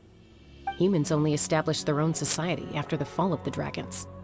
So these are Saurian ruins? Wait, you mean like the elemental sovereigns? They had their own advanced civilization? Yes, a really long time ago. Very few records have survived until now, so no one really knows what the devices here are for. These ruins have been abandoned for a long time, but with the recent increase in Abyss activity, the installations around here have somehow been activated again. So what you're saying is, we're not in for an easy trip to the Night Kingdom. No. It's going to be obstacle after obstacle from here on out.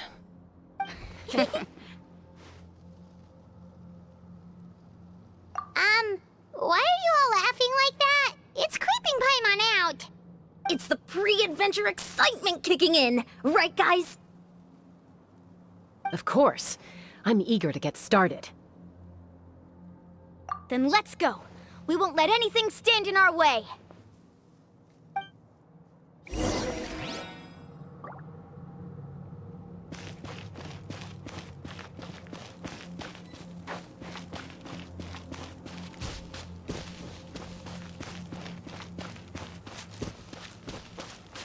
Off we go. Seems like the road ends here. How should we get across? As a professional trainer, I think you could stand to build up your endurance, Paimon. Professional trainer? Paimon thought you were a warrior from the Collective of Planning. Well, that goes without saying. But I actually work as a sports coach. I provide professional guidance for many of Natlan's popular sports. And I don't just mean physical training. I design nutrition plans as well. Ah, so basically no sugar, no soft drinks, no grilled meat. Yeah, we'll be here all day if you list them. Those guys look familiar. We've fought them before. Let's go. Show no mercy.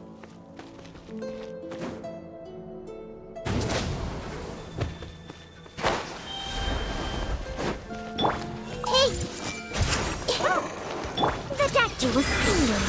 Remember, help. Look alive!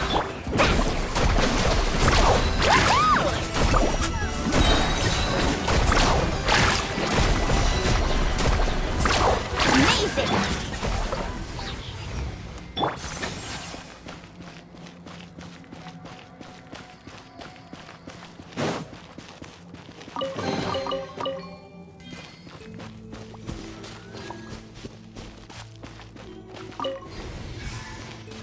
Let's ride!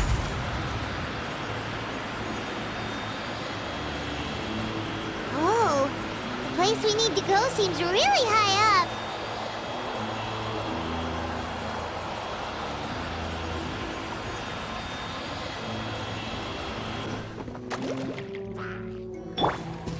I see everything. Let's get it on! Woohoo!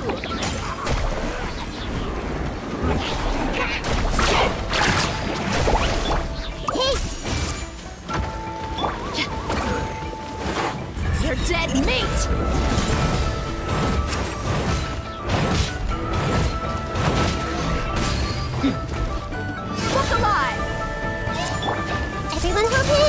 Mind the side effects.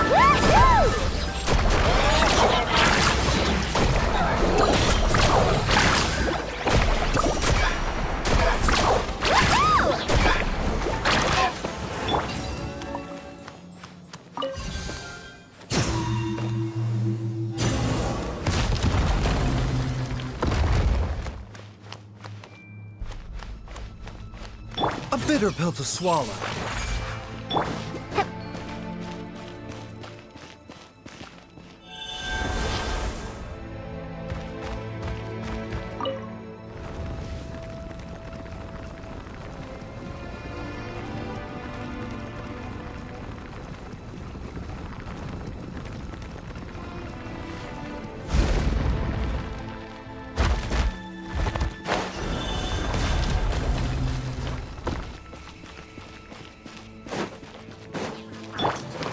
I see everything.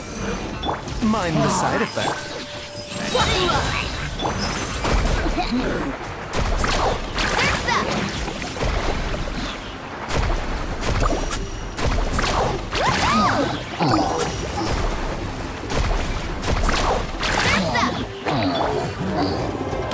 hold hands. The Temple of Wisdom. It's the stars. A bitter pill to swallow. Taking a turn for the better. Let's get it on!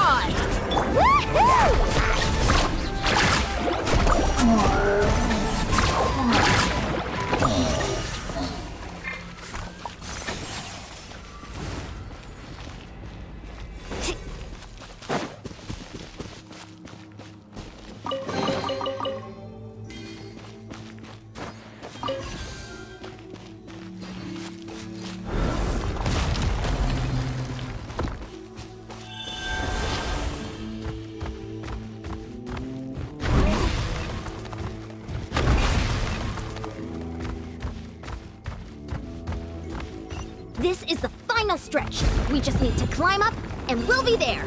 Nothing to it. Easy for you to say.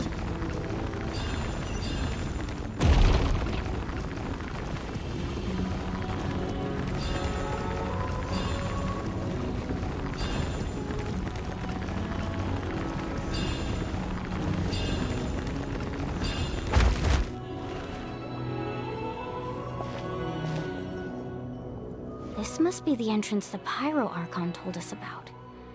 The one ripped open by the Abyss. Yes.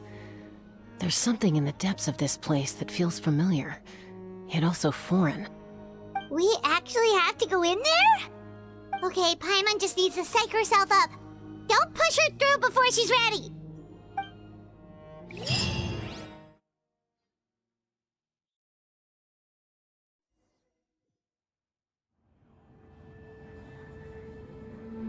Hey! You don't have to drag Paimon! You're pulling too hard!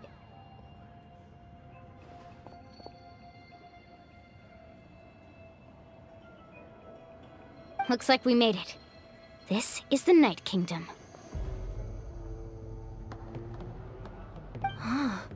It looks so different from what I imagined in the stories. That overflow of energy is probably what trapped Kachina here in the first place.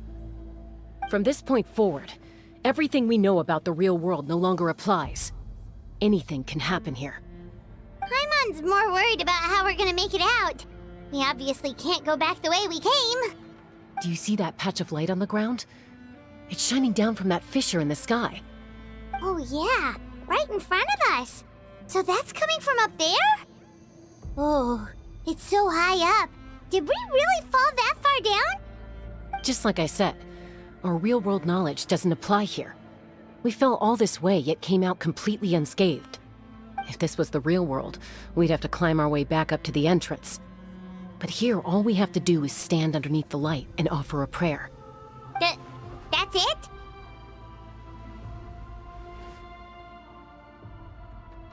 You really think that little of Paimon? That's not even why Paimon asked! So that means all we need to do is find Kachina and bring her to this location. Exactly. This light is streaming in from the real world. It's a link between the two realms. The terrain looks difficult to navigate. And the visibility's not great either. How are we supposed to find Kachina in these conditions? Yeah, these floating black things don't look super friendly either. Those are all manifestations of abyssal power. Be careful. Ghost! A talking ghost! Calm down, I'm here to help. You're the ones who helped Vichama, right? Yes, I'm Vichama's friend, Malko. I was completely lost to this realm until I sensed a mysterious power calling out to me. It's like it was seeking me out, attempting to reassemble the pieces of who I used to be. Of course, it could only do so much. I'm sorry I can only appear before you in this imperfect form. No, we should be the ones apologizing. If the Spirit Speaker Stone hadn't become corrupted by the Abyss, we could have done much more. But we had to destroy it. Otherwise, Vichama and his tribe would have been in danger. Of course. Thank you for protecting him. I never imagined that, even after all these years, he'd still take such a risk for me. Under the power of the stone, it felt like our souls were connected. Turns out even our regrets were exactly the same. Whether in triumph or death, you want your best friend by your side. Exactly. That may not be in the cards for us, but it's not too late for you. You're looking for a young girl from the Children of Echoes, right? She's being chased by an embodiment of abyssal power. I'd like to help her while I'm still in this form, so follow me. Be careful. This place has been severely corroded by the Abyss. Paimon didn't realize it had gotten this bad. It's like a seething volcano ready to engulf our world at any moment. Ouch! Quick, get back here! You can't go... Stick close to me. My power will be able to ward off attacks for the time being.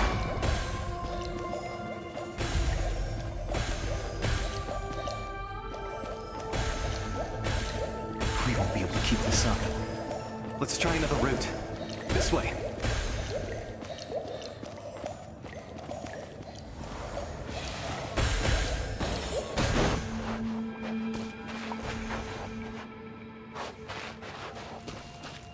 The doctor was...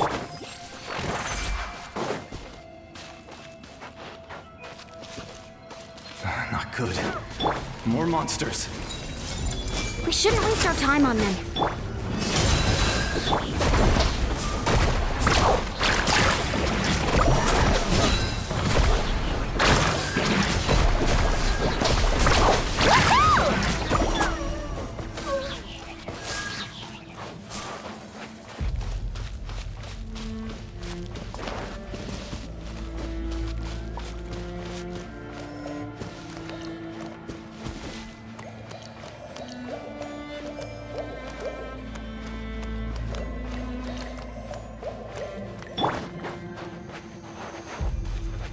Oh, Paimon can't see anything! It's easy to get lost here. Just stick close.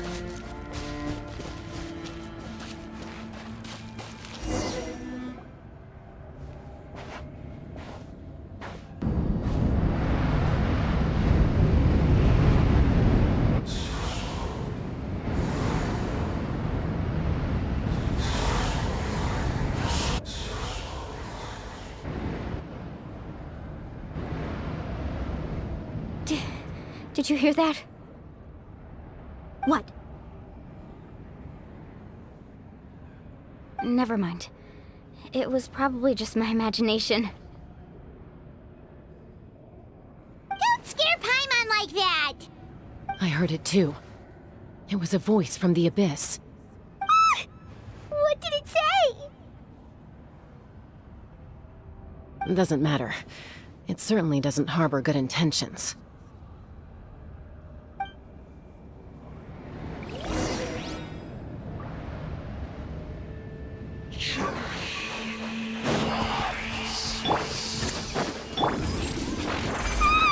Paimon just heard it too! Let's keep going. Paimon wants to get out of this place!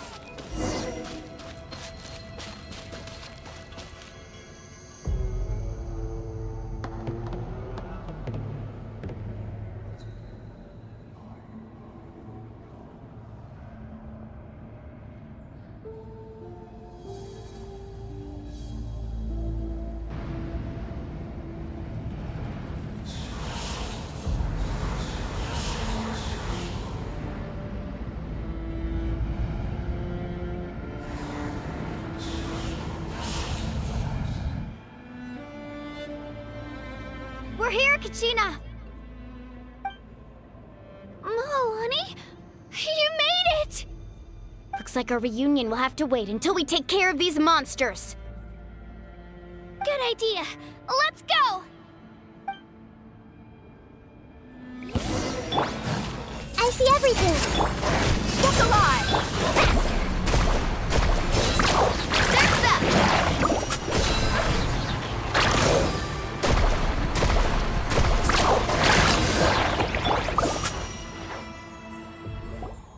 You're here! You're finally here! Thank you so much! That monster can appear from anywhere.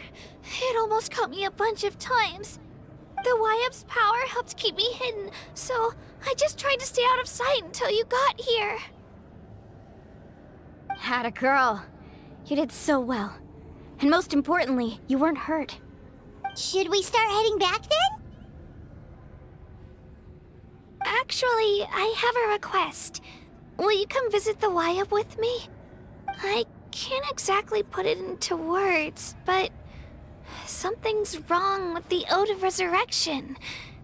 And I know it has something to do with the contamination from the Abyss. That was the Pyro Archon's theory as well. Everything we've seen here certainly seems to back it up. In the Night Kingdom, there are 6 main totem poles representing the Wyap of each tribe. You can think of them like the body of each Wyap. Additional totem poles, like the ones around here, serve as proxies to which the Wyap can extend their consciousness. There are countless proxies scattered around the Night Kingdom. Through them, the Wyap can extend their consciousness over the entire realm and track down souls no matter where they roam.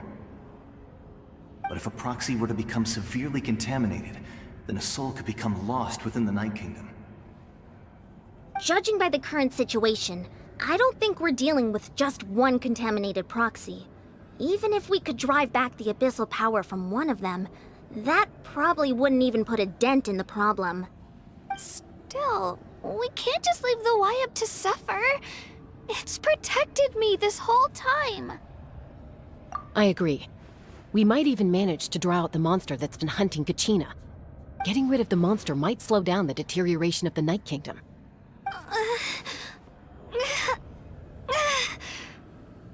Kachina? What's wrong? Nothing. Just a headache. And that voice again, telling me to abandon the Wyap and leave this place. Maybe we really should leave. Kachina's already been here for too long. No, I'm fine. I don't plan on listening to that nonsense. I can hold on.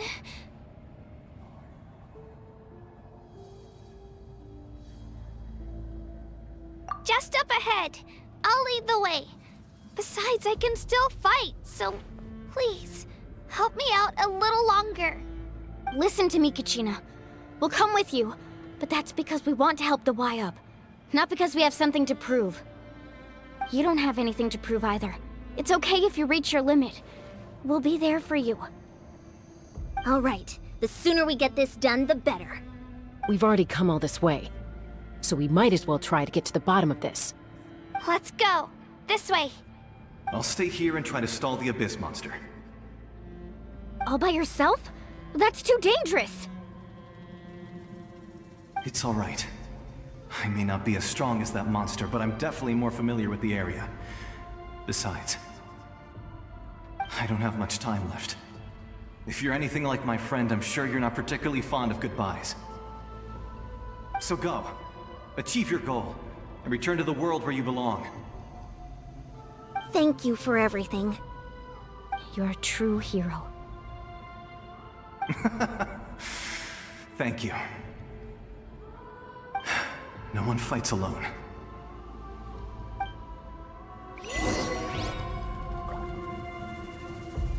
Does your head still hurt? Let me help you walk. I'm fine. You should know I'm made of stronger stuff than that. Let's ride!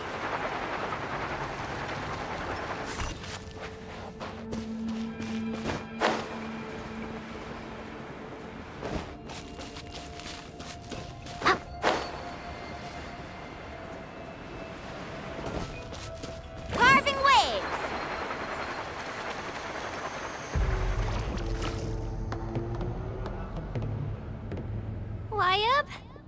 Wyabb! I'm back! My friends and I are here to heal you. Wyabb? Can you hear me? Wyabb?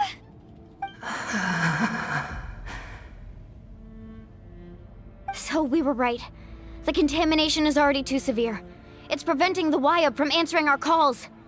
Alright, get ready, everyone. Time to purge the abyssal energy from this place. Careful. We've got company. Already? You really think that puny soul could slow me down? Courage in the face of futility is pure folly. He tried to get in my way, so I disposed of him. You killed Malcolm? He would have dispersed with or without me. Rather than worrying about him, I would urge you to focus on yourself.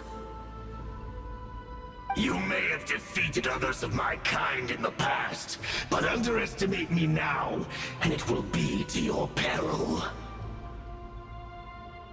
No, the power of the Abyss is intoxicating.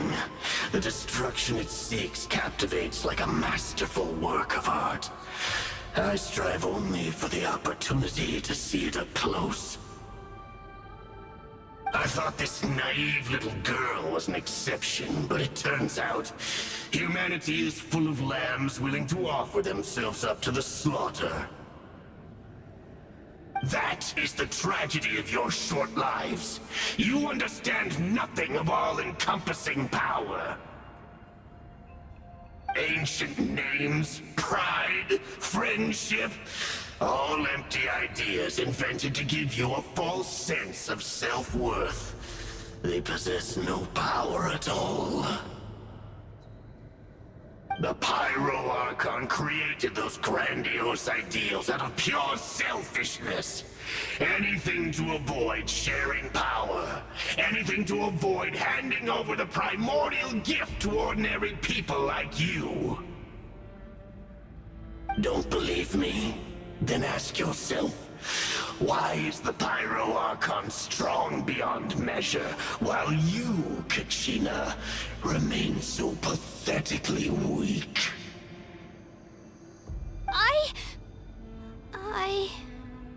Kachina! Give me your hand.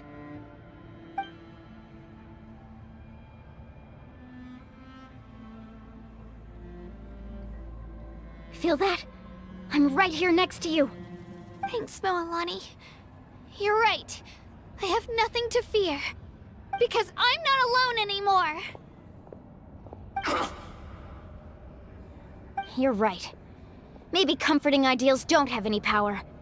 But you also couldn't be more wrong. You've never had to work for your own strength, so you will never understand the true source of our power. What? The courage we have to stand before you and not back down? It comes from our friendship.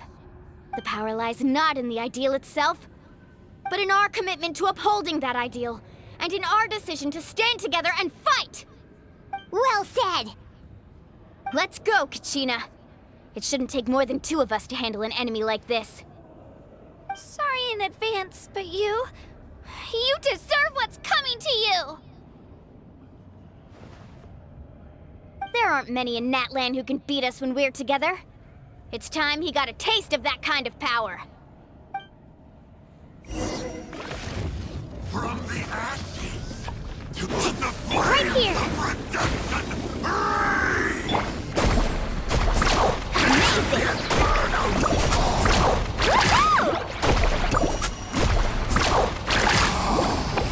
How brightly burns the truth! Let's shred, Sharky! Right here! Drilling down!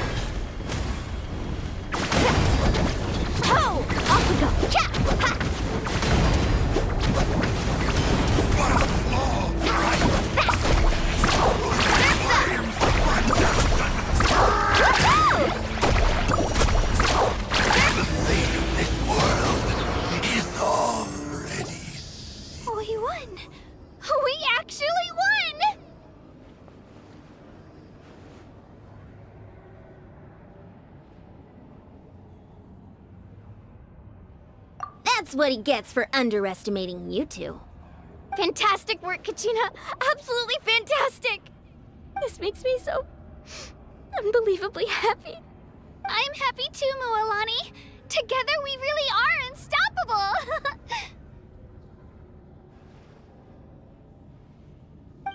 Huh?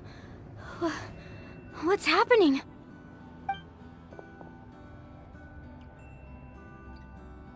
My ancient name is glowing? But I thought I didn't bring it with me. It's probably a projection from the real world. But that doesn't explain why it's glowing all of a sudden. Wait, does that mean you're...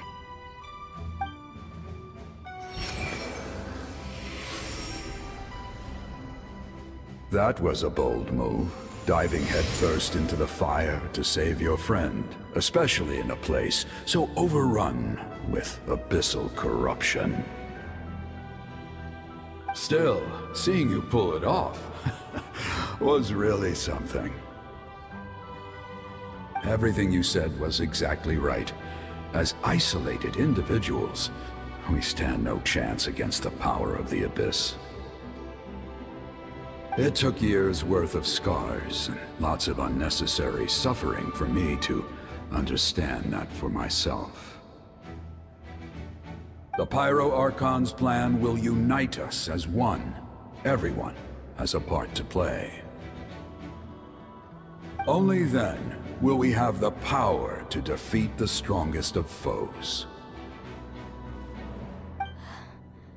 Who are you? Tupac, a warrior from the people of the Springs. I fought against the Abyss during the invasion 500 years ago. I've heard that name before. You were the giant who saved all of Natlan. Since you were able to awaken my words from your ancient name, that means you have fully embodied the aspirations of the Wayub. Under the name Umoja, you shall unite the tribes and save Natlan from its impending doom. Me? As long as blood still runs through your veins, even the tiniest spark of steel against stone can ignite a flame. Its blaze will become one with our vision for Natlan. Even amid everlasting darkness, our bonds remain eternal.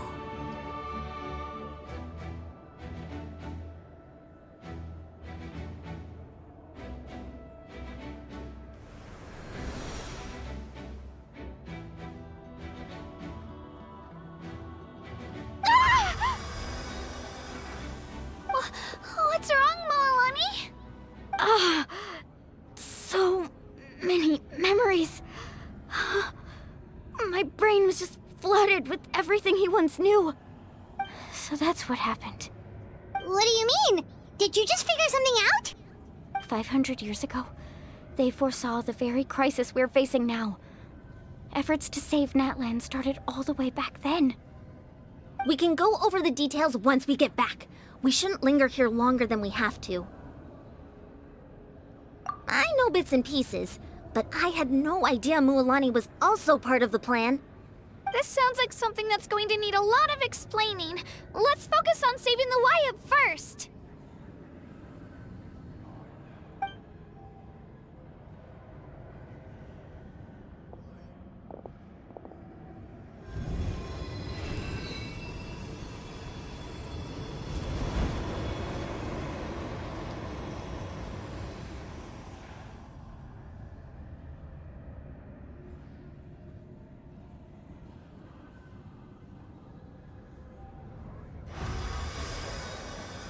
Okay, that should be enough.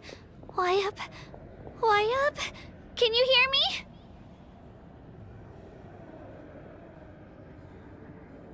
I hear your voice, Kachina, my dear child.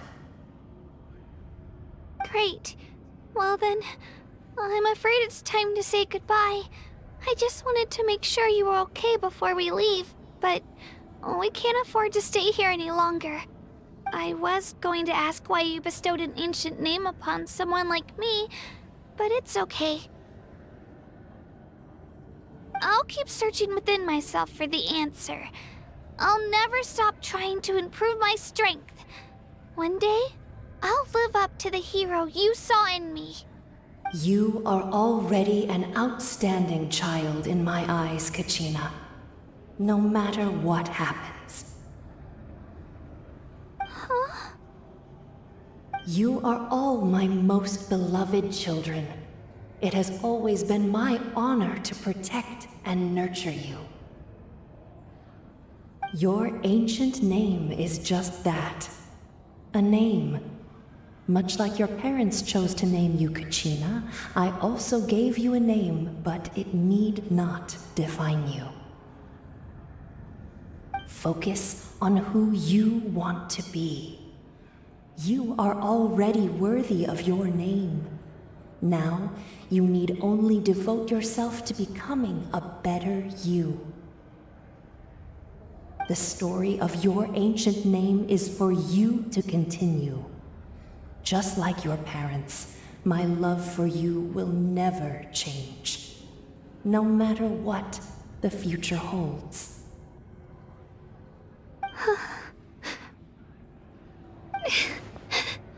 Thank you, Wyatt. It gladdens me to see the Pyro Archon's plan move another step towards completion. But it is time for you to leave this place. The situation here is getting worse. Go now, my children. Save Natlan on behalf of all you hold dear. I know we've never met before, Wyatt, but I just wanted to say thank you for encouraging Kachina. It was exactly what she needed to hear. Whoa! What's going on? An earthquake? We're out of time. It's the power of the Abyss. Quick, we need to run!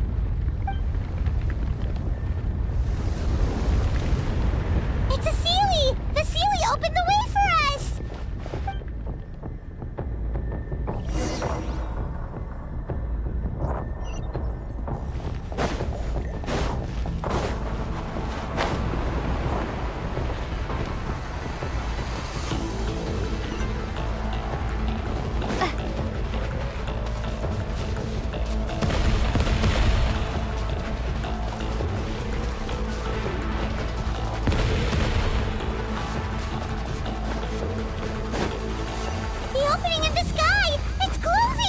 We need to hurry, or we'll be stuck here!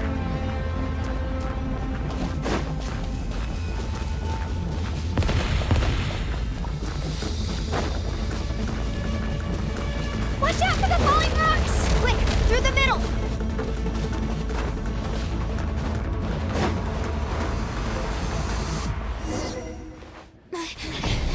Come on, faster! We'll never make it!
You've done well.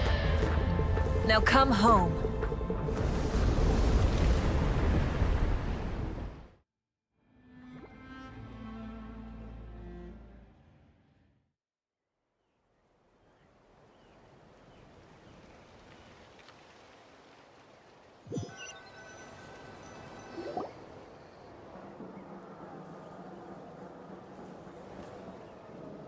We're back!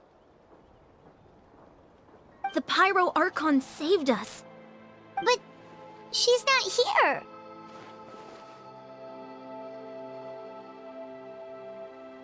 Yeah, didn't she say she used it all up? She's still in the speaker's chamber. What we saw in the Night Kingdom was just her consciousness. So you're saying her consciousness did all that? Every great display of power comes at a price.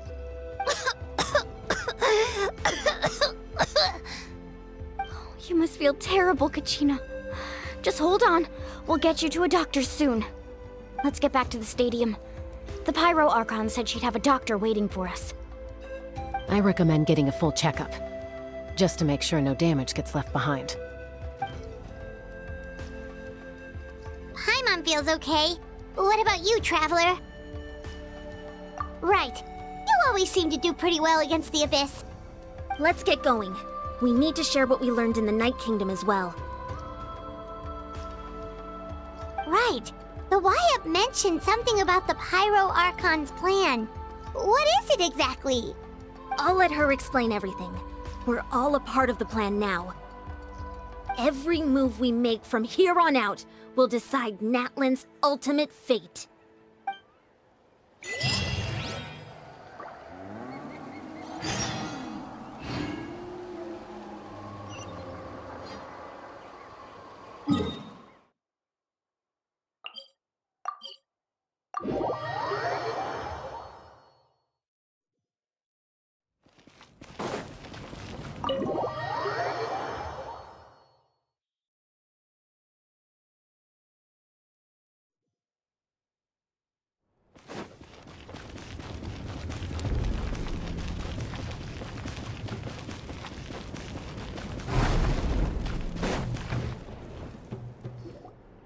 Huh. There's a lot less stuff here than before. It's good to see you all here in one piece. I know you must have a lot of questions, but let Koichi check you over first. It's best not to let any lingering effects of the Abyss go untreated. Thank goodness you made it back. I came here as soon as the Pyro Archon told me about your plan. Take a seat, everybody. I'll examine you one by one.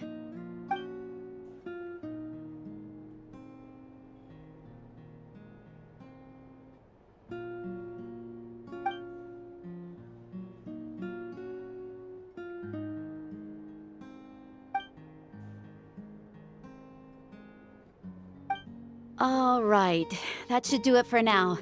But just to be safe, I'll perform another checkup in a couple of days. I have to say, though, I've never seen anyone react to the Abyss like you, Traveler. It's like you're completely immune to its power. She's always been special like that. She can even purify its power. Wait, now that you mention it, Paimon doesn't think she's affected either. Given the current situation, that ability will likely play a great role in the events to come. Of course. I still have patients to see, so I'll head out. Thank you, Koichi. All right, all right. We might not see eye to eye, but we both had good intentions. Just give it time. I'm sure we'll figure things out between us one day. Yeah.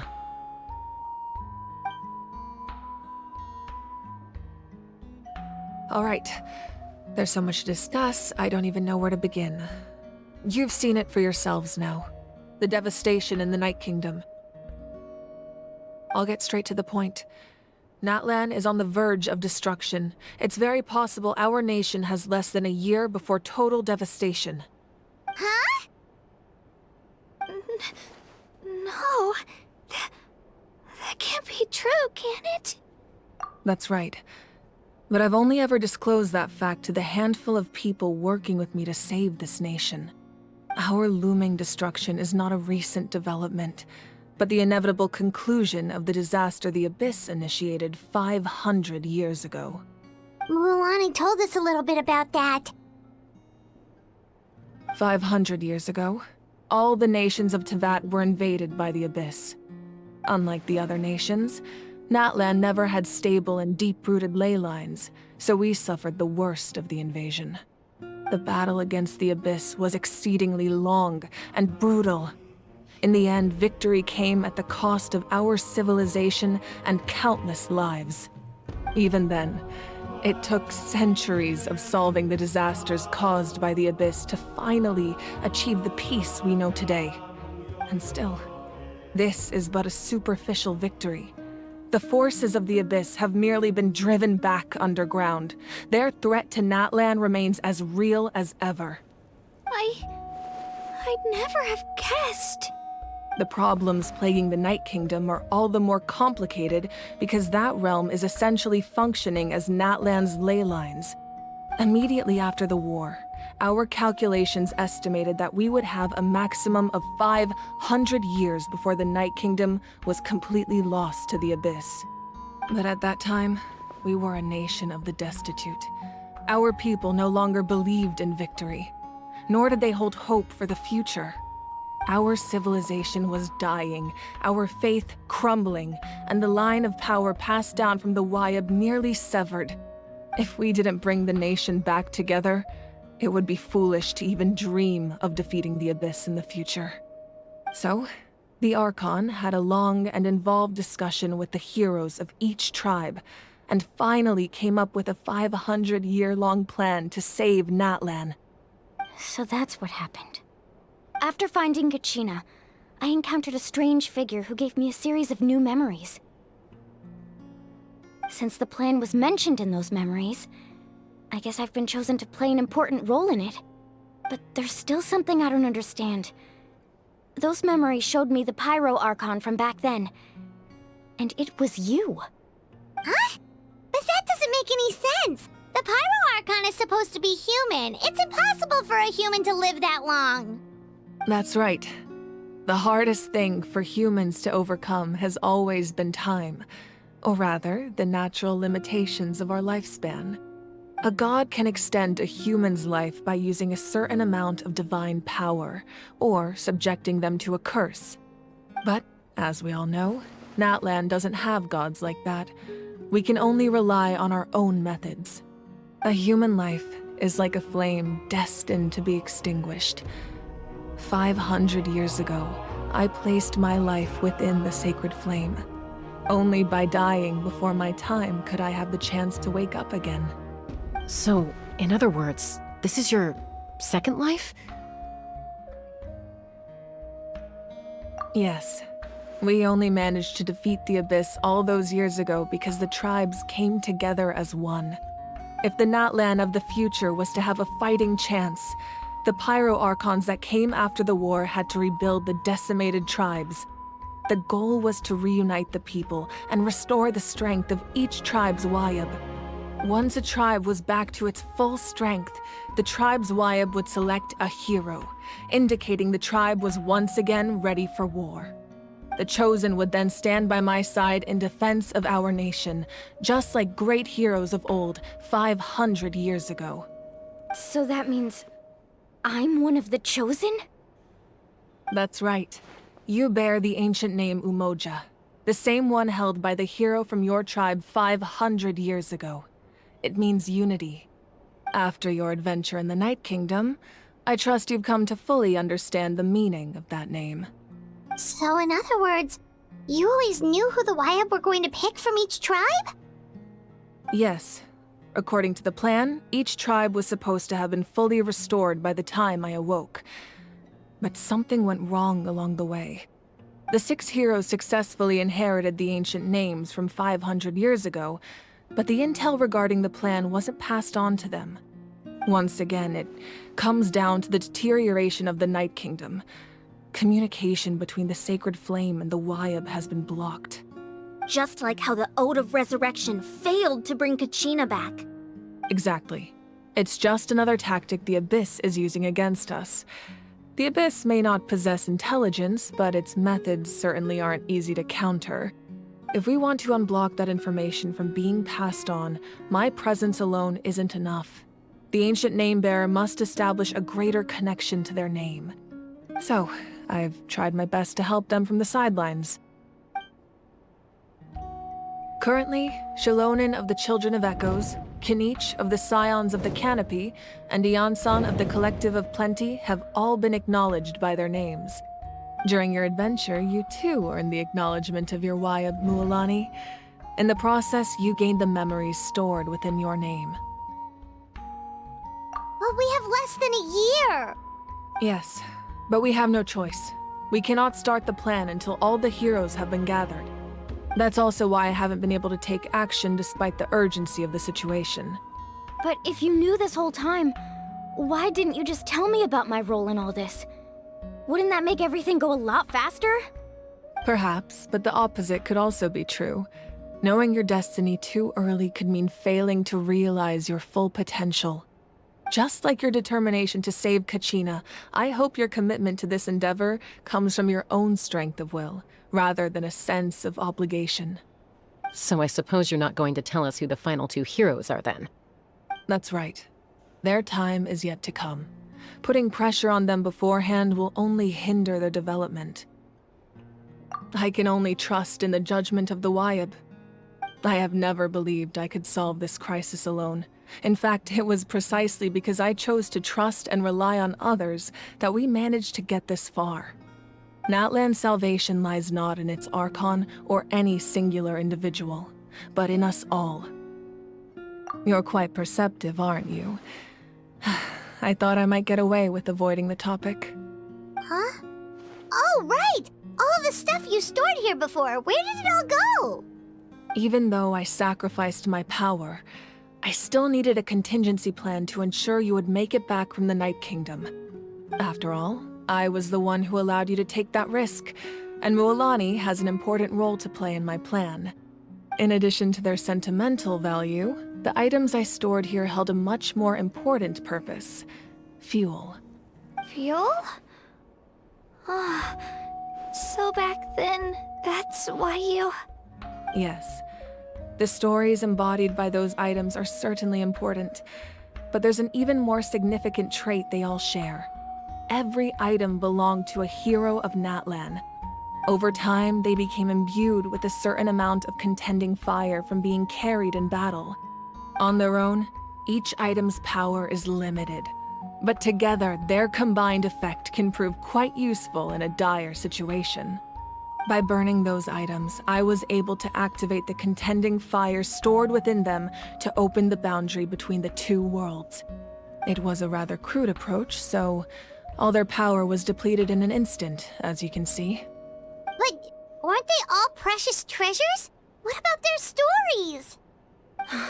That's exactly why I dragged you all here. No matter what, I never wanted the Pyro Archon to have to use that power. Oh, I'm so sorry. You have nothing to be sorry for. You all deserve my thanks, actually.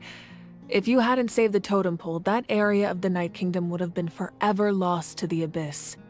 And then, it would only be a matter of time before the Children of Echoes was met with disaster.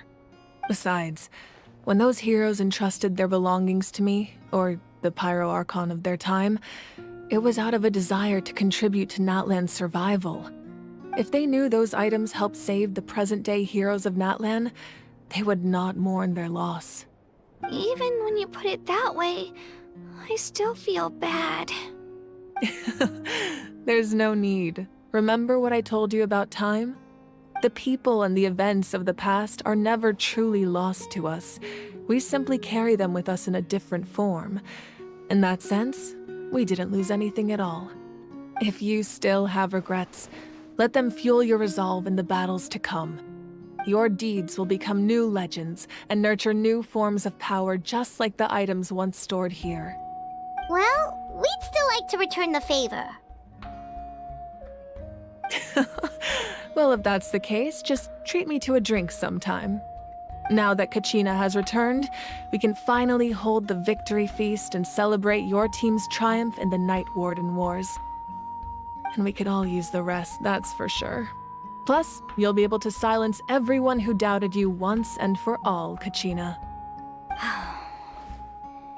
Still, now that I know the danger we're facing, having a victory feast doesn't feel right. Try not to let it get to you. It's important to stay calm. Worrying about it will only affect your judgment. All right, you should head out. I'll join you in a bit.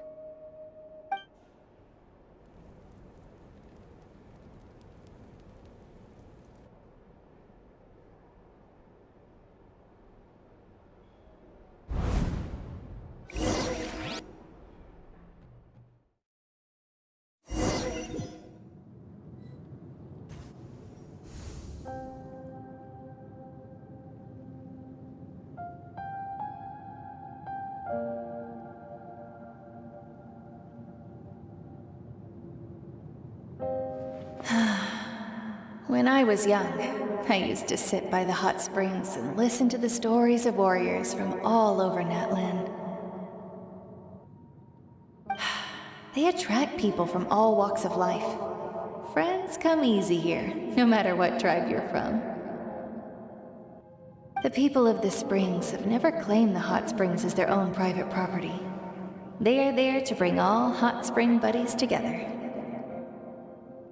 It's been really nice, seeing the children of my tribe get older. It's helped me gradually understand the true value of the springs. I've witnessed their energy, their determination, their absolute passion for life. Even when they cause trouble, I never managed to hold on to my anger for long. It's unbelievable how quickly they worm their way back into my good graces. I'm certain Mualani will become a great warrior when she grows up. She possesses infinite potential. I can see it. One day, when I'm no longer in fighting form, I'll come here and tell stories to all the children, just like those warriors did for me. So, you better get busy, Pyro Archon, or I'll end up running out of stories.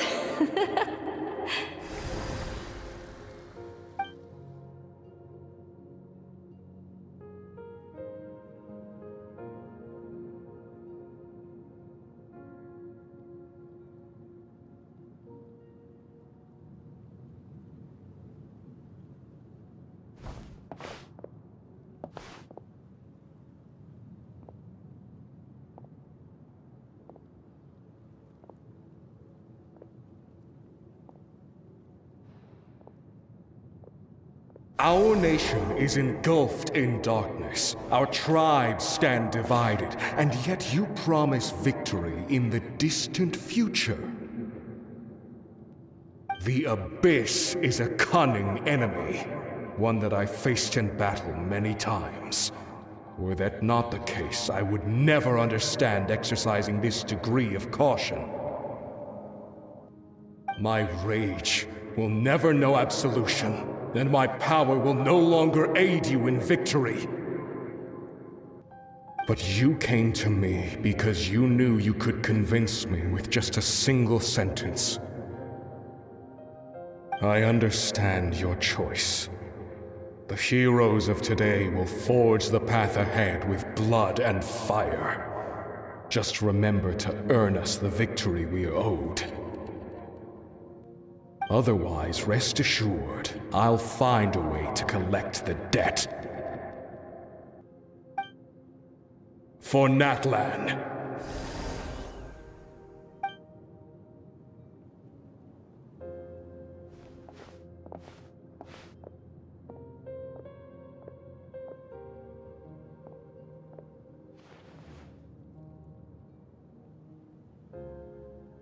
So, you're gonna head 500 years in the future to serve as the Pyro Archon again? But what about the you from right now? You're just gonna die? You can't ask her those questions and expect her to answer, my dear. The decision is hers to make, and she deserves our support. We will do everything we can to rebuild the tribes. Don't you worry. Even across time, we will all do our part to fight for Natlan's future. Yeah, Mom's right. We'll always believe in you, sis.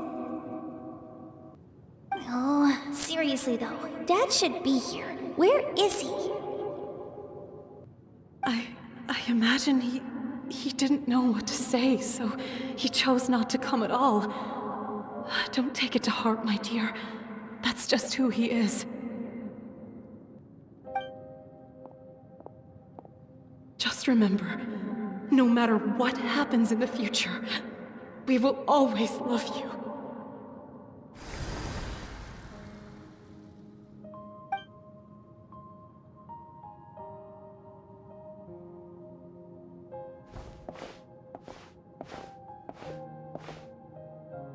I'll come find you one day. I know I can't live that long, but I'll think of something. There has to be a way for us to meet again one day. If there's an answer out there somewhere, I'm gonna find it. So, don't forget about me.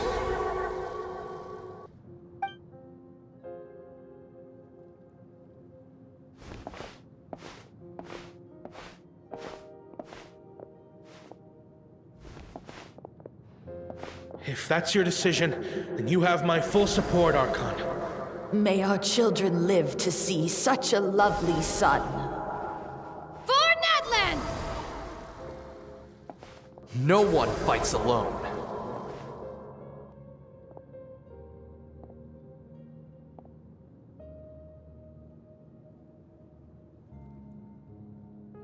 The rules are my legacy. They shall grant us the strength to overcome the next tragedy. War forged the 6 tribes, taught us how to fight, instilled in us what it means to love. Who will be the one to bring this to an end?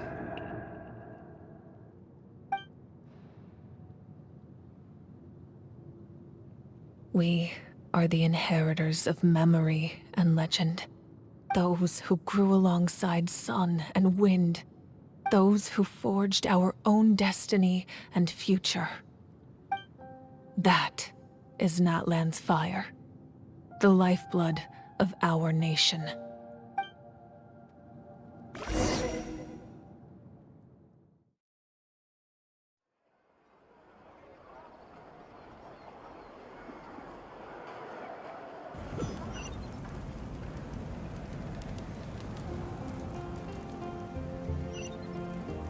Let's ride!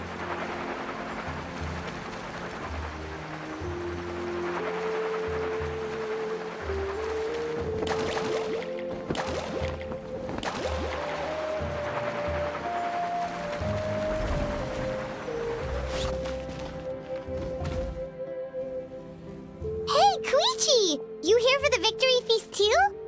Oh, no. I knew Chaska would be here, so I just came to deliver some medicine. I was about to leave, actually. But it's not that I don't want to celebrate Kachina and the others. I'm so glad she made it back. It's just... well, I'll make things awkward if I'm around my sister right now. Ah, well, you two had a fight, so Paimon can understand. She didn't cause any trouble during your trip, right? Yeah, she was super helpful. She gave us a lot of useful information about the Abyss. That's good. That's all I needed to know. Is there a reason you asked? You were pretty outspoken when we first met, but now it's like you're holding something back. Maybe it seemed unreasonable, picking that fight with her before you left, but I did it for a reason. Her impulse to fight is extremely strong. Her mental strength helps her rein it in, but she still loses control sometimes. I had no idea what you might face in the Night Kingdom, so I didn't want to take any chances. So what you're saying is... Okay, so maybe it sounds a little stupid, but it works pretty well. It helps her keep her cool for a little while, at least. Anyway, I'm just glad you were able to make it back safe and sound. That's all I wanted. But do you really have to go that far? Can't you just talk it out? No way. Chaska never opens up about her own pain, especially to her family. She can't learn about this, or it'll be even harder to help her.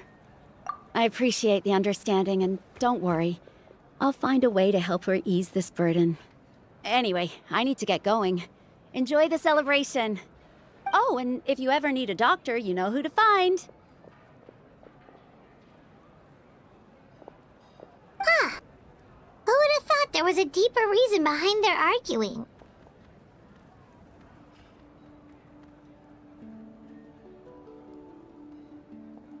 In the end, it's all the Abyss's fault. Paimon's had enough of them.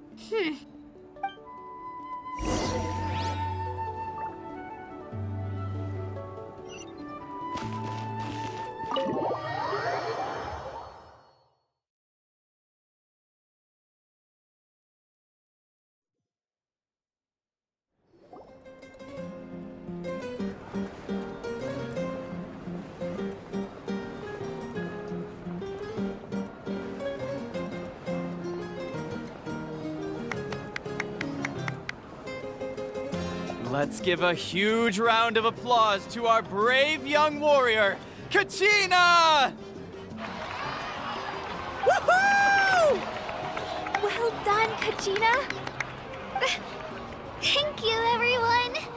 I'm so glad I finally made it. I always knew you could do it. With so much potential at your age, you have a great future ahead of you. You're one to talk. Don't think I didn't know you were the first person to abandon your team. I'll be dealing with you when we get back. I had no choice. My friend invited me. I couldn't just say no. Oh, really? So you weren't just trying to get ahead in the first round? I wasn't, I swear. I just happened to find that bearer injured in the wild, so I stopped to bandage his wounds.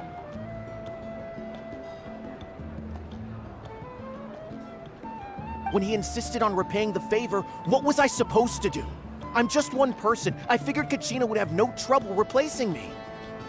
But the fact of the matter is that after your departure, everyone else started thinking about swapping teams too. I'm really sorry, Kachina. It was wrong of us to abandon you like that. It's amazing that you still made it all the way through to the Night Warden Wars. That's the highest honor. So, what about you guys? Did you make it far? Our team captain drank too much the night before the competition and turned up late to the stadium on the day. We got disqualified.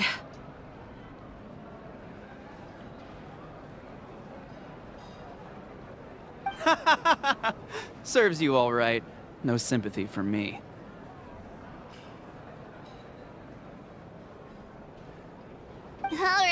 Alright. There's no need to be like that, Uncle Pakal. Dear friends, I'd like to say a few words. Firstly, I'm grateful to my friends and our great Archon for helping to bring me back. This traveler and her companion Paimon are some of the strongest people I've ever met. If they were allowed to participate in the pilgrimage, I have no doubt that they'd win the whole thing. They've agreed to let me learn from them.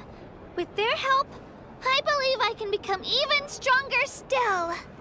And let's not forget my good friends, Moalani, Chaska, Kanich, and Dayon-san. They all helped the Traveler and Paimon figure out a way to bring me back from the Night Kingdom. They too deserve to be called our heroes, so please give another round of applause for them. Thank you so much! Well said! I'll drink to that. How does it feel being a hero, Kachina? To be honest, it's a bit overwhelming. It all just feels so surreal. Well, you better get used to it. Next up, undefeated champion! Hey, please don't make fun of me.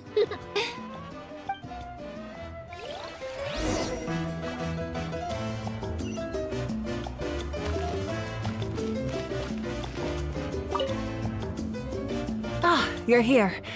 Have some fruit juice. I got it specially for you two. How did you know? That's Paimon's favorite! You look like you've still got questions.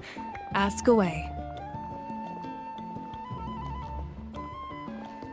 Because they had their own lives to live. The thought of telling them, abandon your families and everyone you love, and come with me to the end of time, for in 500 years Natlan will be destroyed, it seemed too cruel. You could just as easily point out that everything in this world would come to an end eventually. But life is short, and beyond a point, it just doesn't seem real.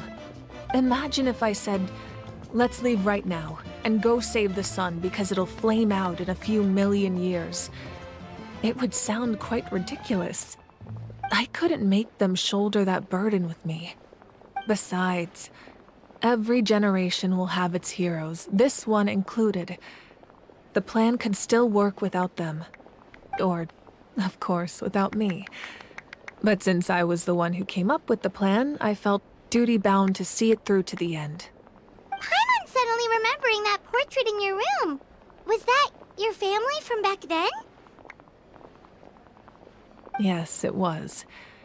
So when you asked me who my sister grew up to be, the truth is that very little information survives.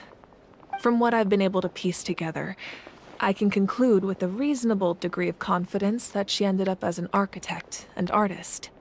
She played an instrumental role in rebuilding the scions of the Canopy tribe, designing and building many houses. But of course, none of her buildings are around anymore. Still, it was an impressive achievement, and I'm very proud of her. You feel loss keenly. It seems to stir up feelings of regret in you. But this is something I have long since come to terms with. This is a war, and there can be no war without loss. I am already far more fortunate than those who lost their lives to the Abyss. The people of Natlan look to me as their Archon, and the weight of their expectations is mine to bear. I must see our fate through to the very end, no matter what I may find there.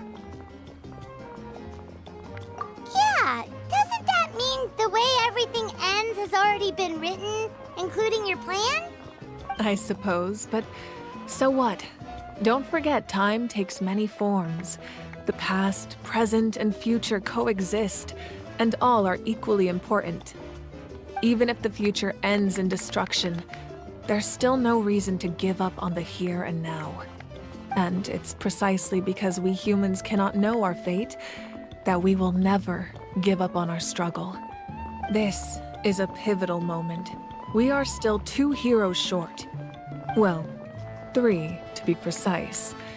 There's one further hero who I'm hoping to get on my side, whatever it takes. Your resistance to the corrupting power of the Abyss is truly remarkable. It would easily make you an all-important figure in the upcoming battle. If you agree to join us, you will not only gain my full support in your journey, but I will also forge a brand new ancient name for you.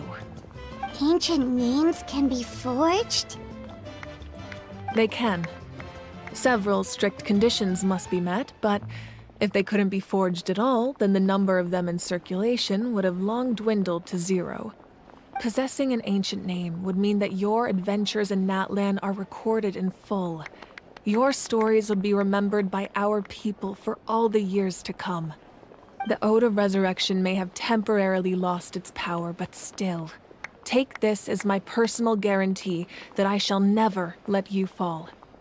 Just like in the Night Kingdom, I will be there for you. That is a promise I will fulfill at all costs. This nation always honors its heroes. Yeah, we can't just ignore the situation here. Wonderful. Then I'll reach out to Shilonen right away. She's the one who will forge the name. We've never forged an ancient name for an Outlander before, but I trust she'll find a way.